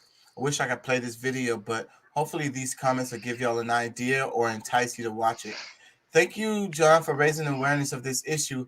If anyone doubts him, know that the bulk of the ID theft crisis was directly as a result of 3 data brokers alone. Damn. John Oliver hitting us with more grade A commentary. This is why I watched last week tonight. I am embarrassed to say I used to work for one of these companies. Not my proudest moment, but I was also at a low point in my life and desperately needed a change. But I'm also proud to say that one of the features I was helping implement was in response to European GDPR, a Californian CCPA, the right to opt out and be forgotten. They would whine about how expensive it is to implement such things. I helped reduce those costs. Okay, whatever, dude. You was working for the bad guys. Let's hear some more of this guy's comment, because this is inside information, because he used to work for the companies that do this shit. He said, whatever John says here is spot on. The groups he is talking about are called segments, related to market segmentation. These companies know everything about you. While most of the data is anonymized, security and access control are extremely lax. A motivated, savvy employee could easily find out everything about your online behavior. Here's my advice to protect yourself somewhat. Always disable third-party cookies in your browser setting. Use Microsoft Edge or Firefox over Google Chrome. Prefer Apple iOS over Google Android. Google's entire business model is based around targeted ads. Do not give permission to your app to see your location other than when functionally necessary, e.g. when using maps. Opt in to always clear cookies when you exit the browser. This is slightly inconvenient because you may need to sign into your email every time, but using a password manager, LastPass, OnePass, etc. makes things easier. Bonus point, do not send your DNA samples to 23andMe and other such companies. Your personal health info is guaranteed to be abused. Holy shit. And I was thinking about that. And I wonder, what are they doing with my fucking DNA? And then sending me back some bullshit ass fucking answer. Oh yeah, you're 10% Nigerian, 15% European, Ghana, throw in whatever that you want to, and then the 50% other, and yeah, that's what you are. But meanwhile, they got your fucking DNA. What are they doing, bro? Are they making clones of us with that shit?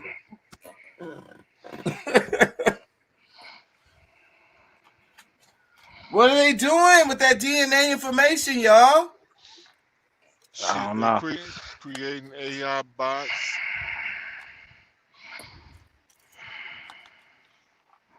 That can be like real life. Why do they want sex bots? Why do they want so much DNA from us like this? Because you know, when I started hearing about them getting bigger, at first I was sold on it, and then I was reading about it, and they told me that the accuracy on this shit can't be nothing. So, like, you could just go talk to a psychic, and they'll probably do a better job. So, but they're still doing this. I know they're making money, but that's not always. I always be saying the money is just on the side. So what are they doing? It's like they're collecting people's DNA. What are they doing?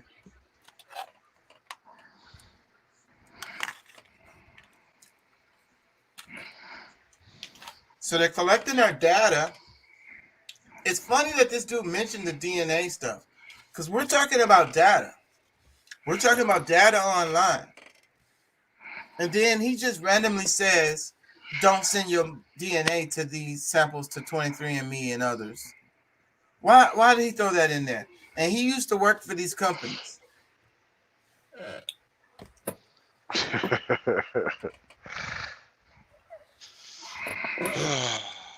That's things that make you go, huh? Shit. You just know when somebody's full of shit. I don't think so. I think this guy here is being genuine. He took the time to write this long ass comment underneath this video, you know, to try to help people. For no other reason. He's not getting nothing back for this. He got 45 likes on it. You know, he's not getting nothing back for this. I think that this guy put this on here to actually literally help people. Because this John Oliver skit is made to actually try to help people. Let me read a bit of his comment again. He said, whatever John says here is spot on. The group he is talking about are called segments related to market segmentation. These companies know everything about you. While most of the data is anonymized, security and access control are extremely lax. A motivated, savvy employee could easily find everything about your online behavior. Damn. And your online behavior is worth money.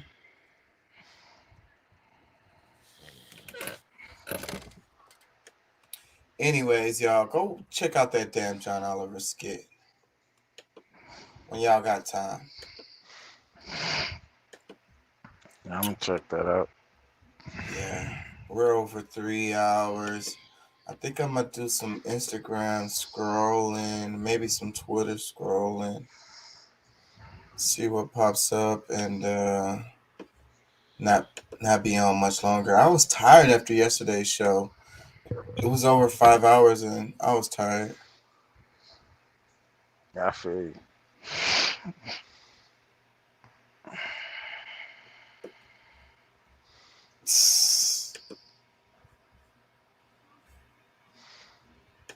Are you driving right now? Who, me? Yeah. Nah, I'm at home, bro. Oh, okay. Check this out. I'm at the crib.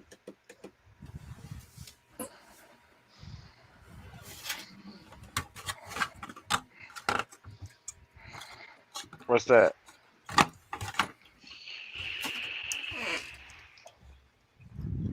You mirroring? Oh, It's a King yeah, Box yeah. skit.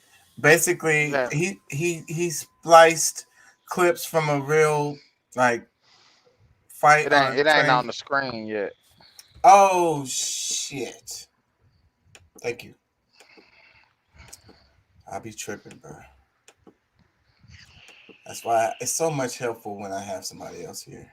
So I don't know what the fuck I'm doing. Okay, here we go.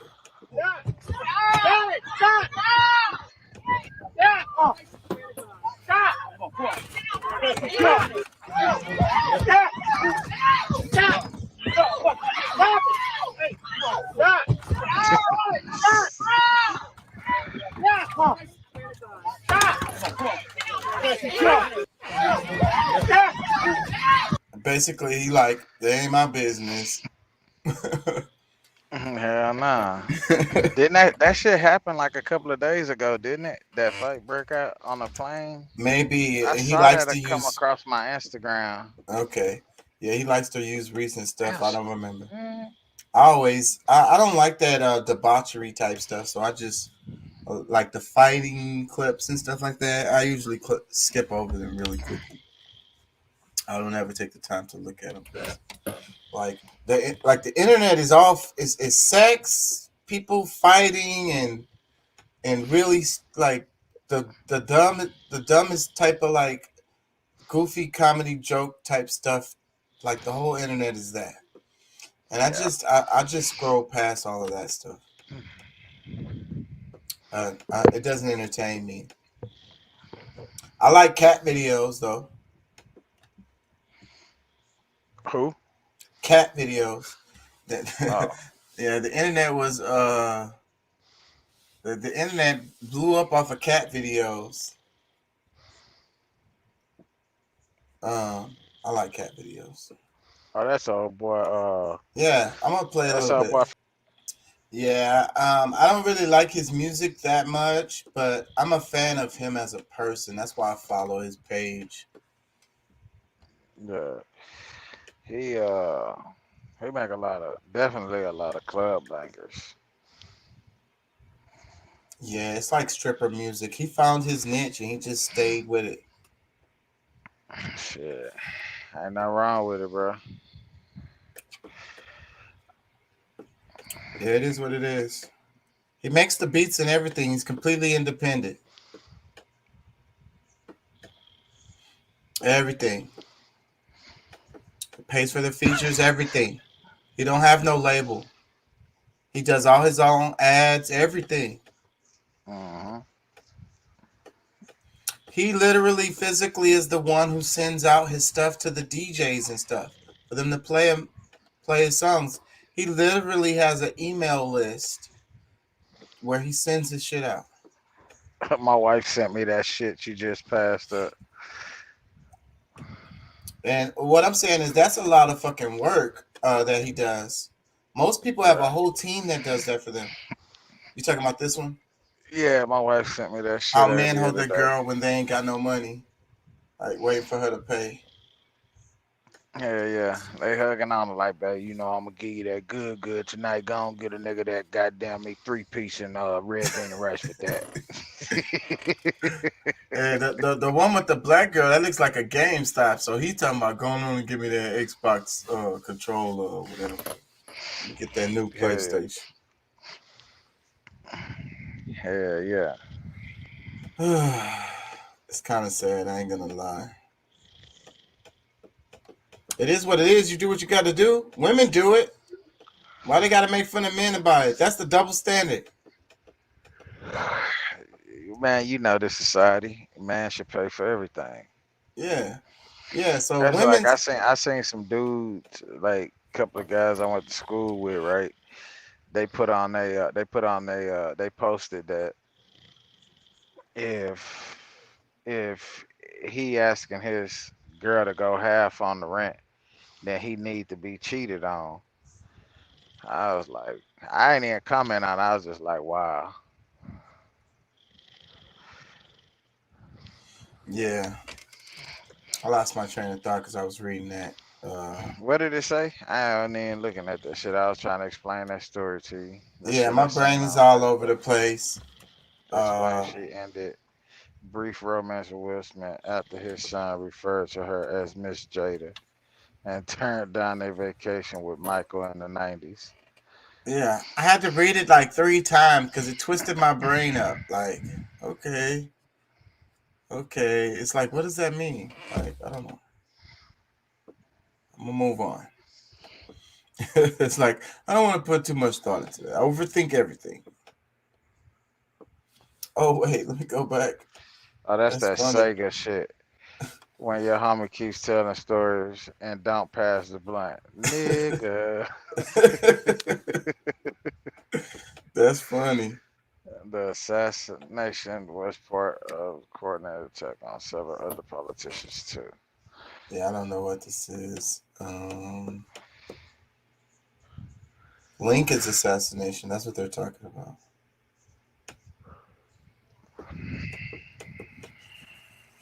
Yep.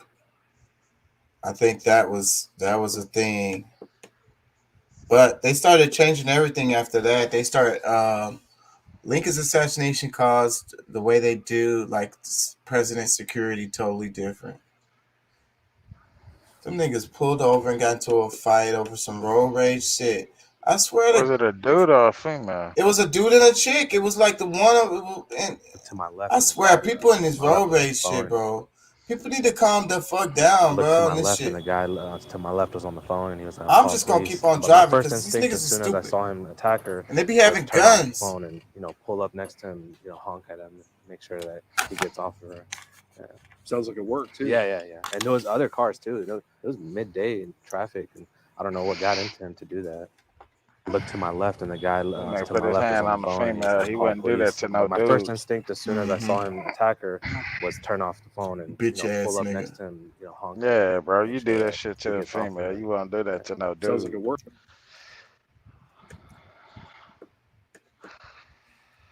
Nah, and that's horrible behavior because he totally could have got clapped.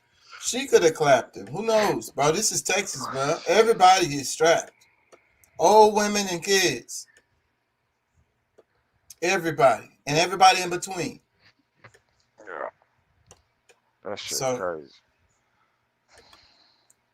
So running up on somebody in the trap behind some shit you mad about in the traffic could literally cost you your life here in Texas. I don't know about anywhere else, but I know for a fact that's just walking up to somebody's car is very, very, very dangerous.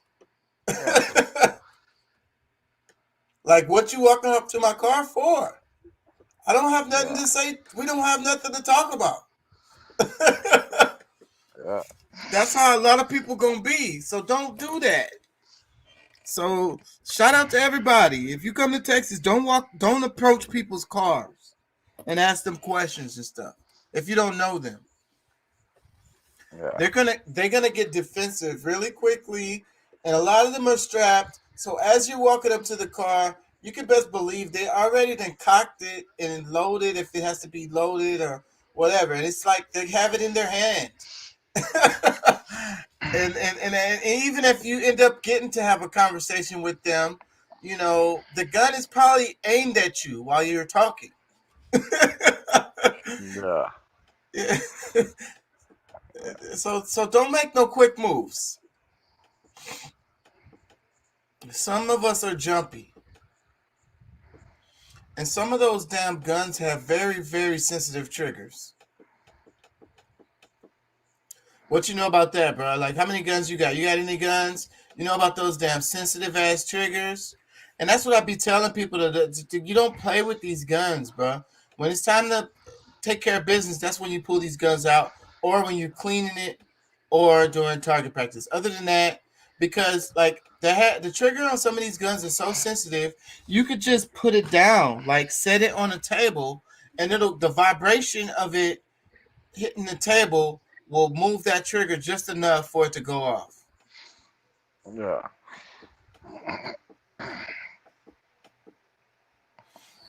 Yeah, so what do you know about that? What do you prefer if you're buying a gun? Because I think that's one of the things people should think about when they're buying a gun is, you know, what kind of trigger pressure they want to have. You know, how do they feel comfortable, you know what I'm saying, with it? Like, because again, what I be saying about a lot of things is that, like, reason why I like rifles and guns that you have to cock and stuff is because that cock gives you another second to think about doing what you're doing. You know what I'm saying? If I really want to do this.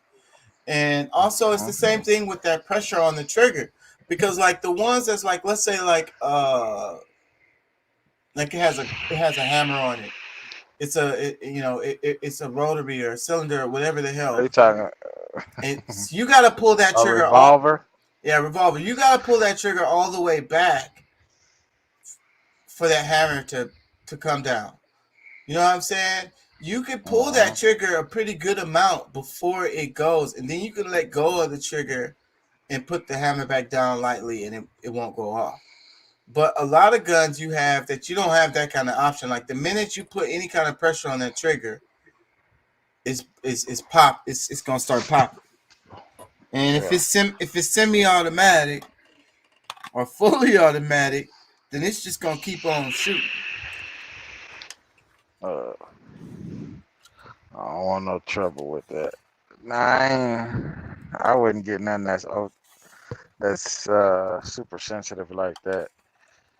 I don't know that they really make guns with all of the gun regulations and stuff nowadays. I don't think that they make stuff that would be sensitive like that anymore, to be honest with you.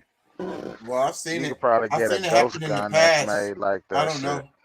I don't know now. It's been a long time since I was fucking with guns like that. So, but I've seen it before.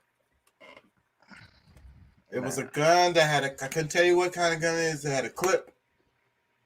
Little short gun. I had a clip, and it had a real sensitive trigger. I don't know what that is. Not sure what kind of gun that is, bro.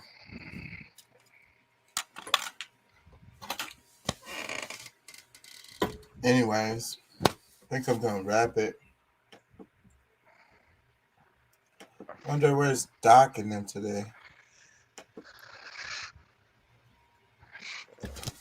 Doc works late, doesn't he? Towards the end of the week. Yeah, he say he work every day of the week, but I don't know. Everybody gets off at some point. Yeah, I think he works. I think he says he works pretty late. I think it is Thursdays that he usually miss too, huh? I think it's one of the shows he usually miss. Yeah. Yeah, I want to try to make sure I cover the stuff that I sent y'all tomorrow, and then the next day we're just gonna do whatever's left over. I feel kind of bad. I ain't gonna lie. I think it was last week. Last week's shows were really good, bro. I was editing that stuff, and I had to just stop because I kept finding so much stuff. I wanted to make more videos, but I don't know. I can't tell you. 2, 4, 6. I think I made 8 videos out of that shit. Fucking last week's shows were really good, bro. I feel kind of bad because this week is like not living up to that shit. But it's like, and then I was telling myself, I'm like, I can't expect to do that every week, you know. I do 4 shows a week. I do a lot of stuff, so I can't expect them all to be hits. But even though I didn't get a bunch of clicks last week, I mean, one of the shows did get 700 views, though. I ain't gonna lie, on Facebook. But the shows last week were good. Even the ones that didn't get that many clicks, the shows were good. I was watching them. They were. Yeah, they were, bro. They were extremely good last week. I was trying to think about what I did. How did that work out like that? It just be magic. I can't recreate it. I can't put my finger on exactly what it was, you know? Yeah. Yeah. Bro, sometimes it's just, you know, I don't know, what's that word? Sometimes it's just how shit flow, the topics, you know? Yeah. And how we all feel, how we vibe off each other and shit, and what pops up. Yeah. But that's why I like to send y'all those videos to kind of give us more stuff to talk about, because I feel like sometimes the conversations get stale because a lot of times we come back to the same topic sometimes, and the shows be like 4 and 5 hours. Sometimes the conversation might go in a circle. Yeah. I hate conversations that go in circles. I hate that the most. But that's why I say, that's why I like to send y'all those videos that give us, you know, keep us from going in circles about stuff, and then we could talk about new topics and shit. Yeah, man. So watch that John Oliver video because I want to talk about that more with Pat tomorrow. The data stuff, the data mining stuff. Cause I think it's being underplayed, and it's just like everything else. They like to sweep it under the rug and act like it's not a big deal. And if the media tells people it's not a big deal, then people are like, well, it's not a big deal. Meanwhile, they're making all this money. They're manipulating you. They're manipulating the elections. They, you know, they know exactly where you are and what you do all the time. Do you really want them to know all this stuff? Yeah. Because they can use that information. What if somebody, I saw a clip, I don't know, it might be one of the videos I sent y'all, and they talked about this lady who she had an estranged husband. She had a restraining order on them, and she was hiding from this guy because he was trying to kill her. And the fucking data, the nigga know how to use the damn data to find her damn location. Damn. Damn. So it's even more serious than just, okay, just because they know where I'm at or they're watching me through my webcam or whatever, I ain't doing nothing wrong. Okay, well, you don't have to be doing nothing wrong. What if they decide that you're a terrorist because of something you said on Twitter? You know what I'm saying? What if you get canceled by the online community? I saw this other thing where this dude got in trouble because he was sharing people's personal information. People were criticizing him, and he shared their personal fucking information. So you know what happens as a result of that? The people that are his fans are going to use that information and attack these people. Yeah.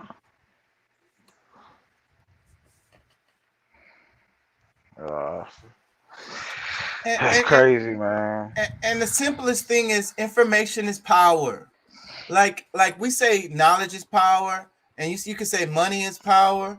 And I think above both of those would be data. Information is power. Remember how we was talking about the CIA? I think it was. I don't even know if I played that video. But talk about how they manipulating the situations because they had information that the two sides that were about to fight didn't know they had.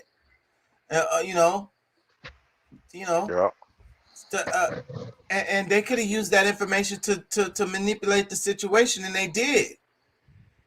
So who has more power in the situation when you got two groups fighting? They're about to go to war, and then you got a third party who has some intricate ass information. Is one of those two armies the more powerful one, or is that one that's sitting there with that fucking information the one that's the most powerful? Yeah.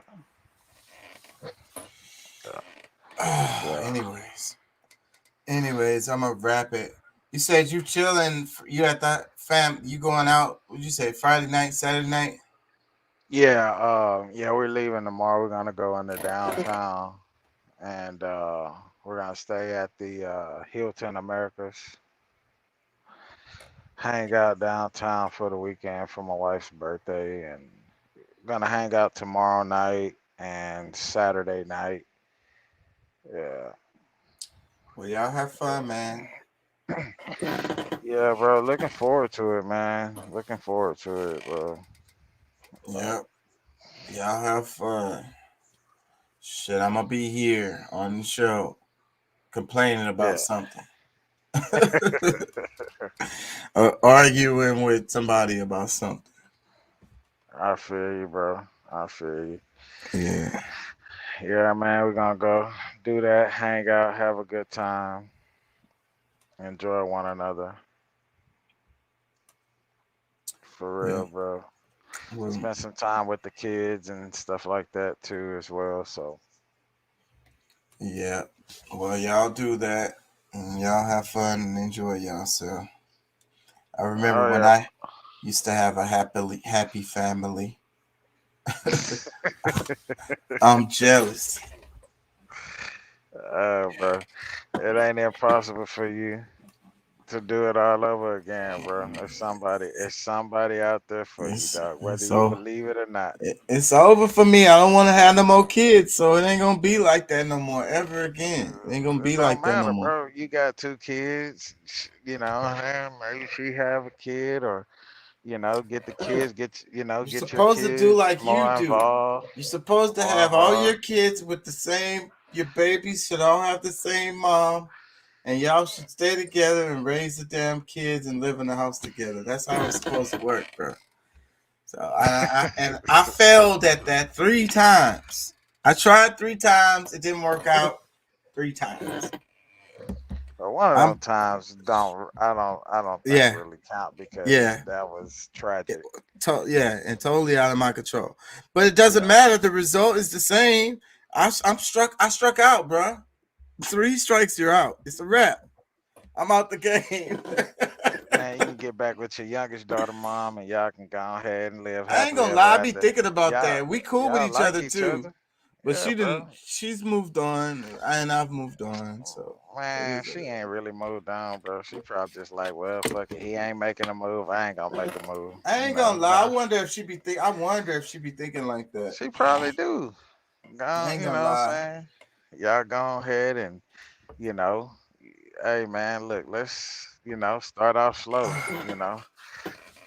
but you gotta come out of your shit though, I know. because I ain't gonna lie. I be thinking about. It's funny that you say this because you're like speaking what my mind be saying sometimes. you got, So yeah, you gotta come out of your shit, bro. You gotta definitely be more transparent and open minded. You know what I'm saying? You can't, shit can't be boring. You gotta be more open minded, more transparent, be more willing to be open and compromise in a sense and get out there and do things, bro. Because you know, it ain't hard, bro. I mean, I ain't gonna say it ain't hard. It ain't easy. That's what I meant to say. It's not yeah, easy. yeah, that's what I was It's about to work. say. And I don't think it's gonna work because I don't know if I'm really willing to do all that. At this point, just because I've been, the position I'm in now, been, I've gotten really comfortable, is what I mean. I guess I can say complacent is probably a better word. Yeah. I mean, I don't know, bro. I think I don't know, bro. I can't really tell you how to go about it, how to do it. I feel like the right one that you truly care about, that you really want to keep around, you'll make exceptions, you'll make compromises, and that's really what it's about, bro. Y'all are, agreeing to disagree, compromising and willing to kind of bend a little bit here and there. I'm not saying totally forget who you are as an individual. You still got to remain that self, but I mean, I feel like, it has to be not only just one person, but it has to be the both of y'all making the compromises, you know. But it's still hope out there, bro. The right one out there for you. But like I say, at the end of the day, you know how stubborn you are. So, you gotta be willing Yeah, to come off of that shit, yeah, I know I'm hard to deal with too, So, but because of that, I always am really, really, really, really forgiving in things that bother me about other people. But I don't know. Yeah. Yeah. And one of the things too, bro, is that I feel like as humans, we gotta learn to stop trying to change people. We gotta learn to stop trying to get them to conform to our ways of thinking and our ideas and what we see seeing them doing the things that we see. That shit ain't right. That shit is selfish as fuck. You know what I'm saying? I feel like we can't do that. You know what I'm saying? Try to conform them. Oh, this person takes, you know, 3 hours to get dressed, or it's like motherfuckers that go their whole marriage arguing or their whole relationship arguing and tripping with they spouse about this shit, and it's like, bro, just chill. Make sure she get ready a little earlier. Tell her y'all need to be there way before y'all need to be there, and just sit down, watch the TV, watch TV, grab a drink. You know what I'm saying? Sit down, grab a drink. You know, I will say most of the time, like now, my wife, she's usually the one that's on time. I'm usually the one that's lacking because I procrastinate a lot on some shit.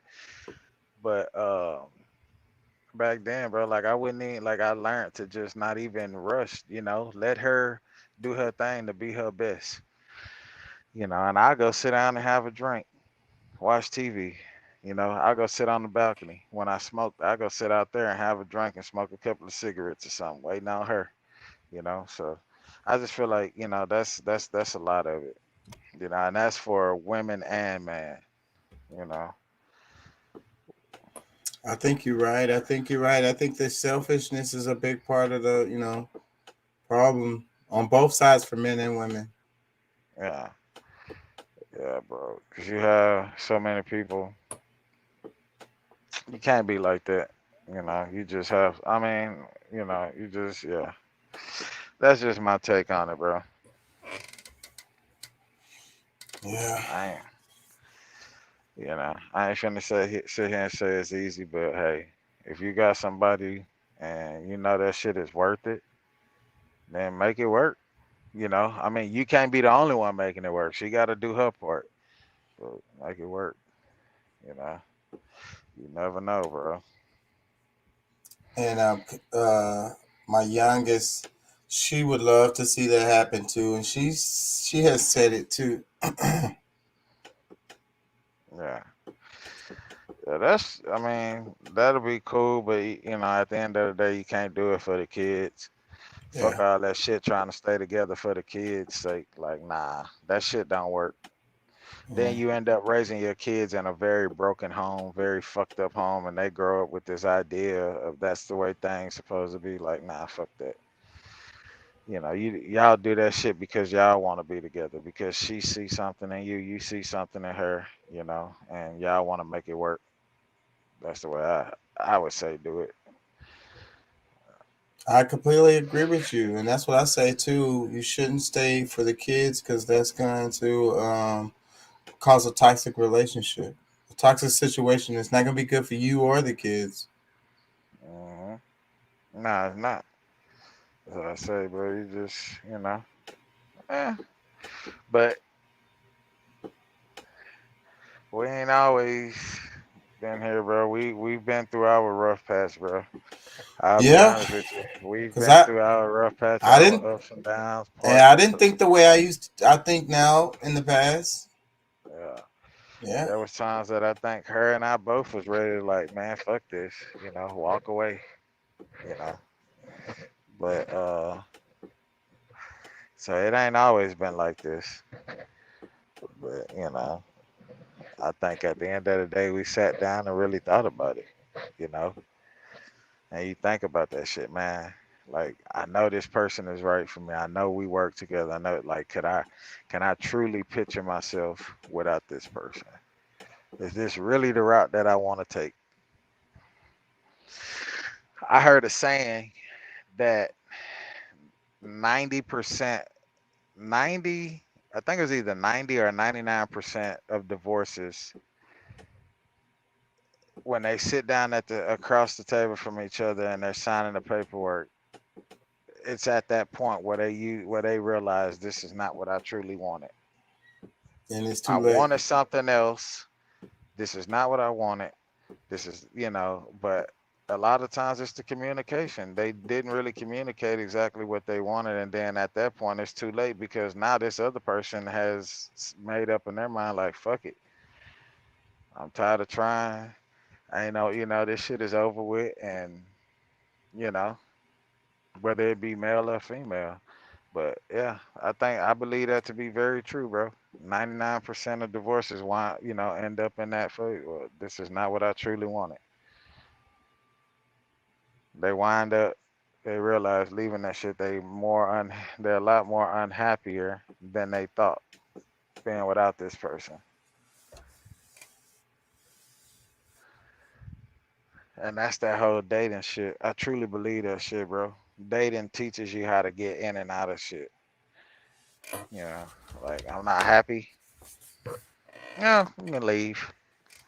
You know, but what happens when you say I do and you get married? You know, you just gonna up and leave your marriage? What if you made a bad decision? Let me read this comment right here. So I'm not the only one that's finding this story super fishy, but look at this.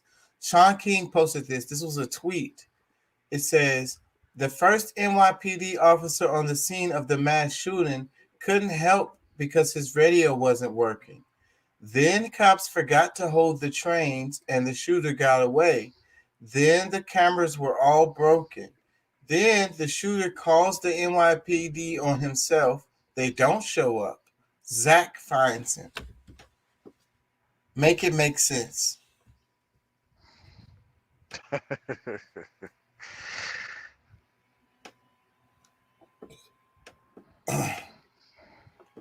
Yeah. I told y'all. That story is fishy.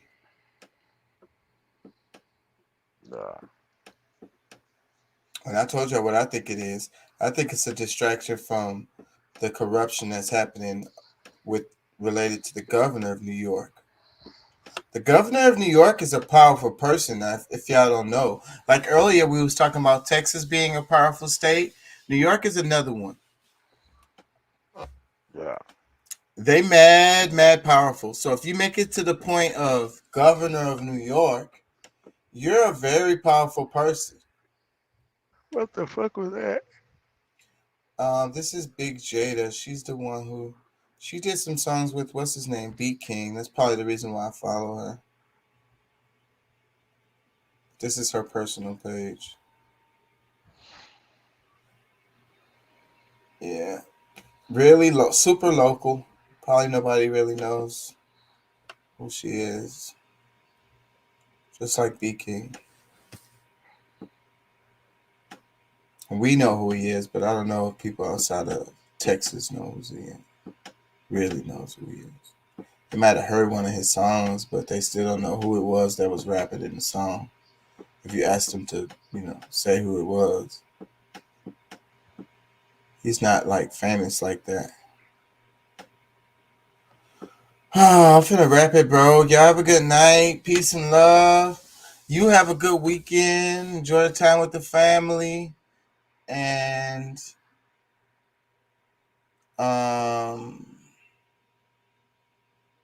oh yeah, bro. Shit, you do the same, man. Peace and love, man. Pat, be careful. Y'all be careful out there, man. Have a good one. I'm gonna lay my butt down. I gotta take my son and myself to the barber in the morning, man. So get a haircut and you finna be grab busy. grab a couple of items from the cleaners and then get back here because my wife's gonna be on my fucking neck, bro. Yeah. She adamant about checking in that hotel on time. Take some pictures. Yeah, man. You know what? I'm gonna definitely try to, bro, for real, because I'm bad at taking pictures. My wife will take pictures. I'm bad at taking pictures. Yeah, like, she'll take some good ass pictures. pictures, and I'll be like, "Hey, can you send that to my phone?" Yeah, take some pictures, bro, so you can send them. Oh, Oh yeah, I'm gonna do my best, bro. I promise I'll do my best, man. Send some pictures, dog. Yeah. All right, y'all. All Have a right. good night. Enjoy yourself. Get you some rest. All right, bro. Peace and love. We'll catch up. Peace and love.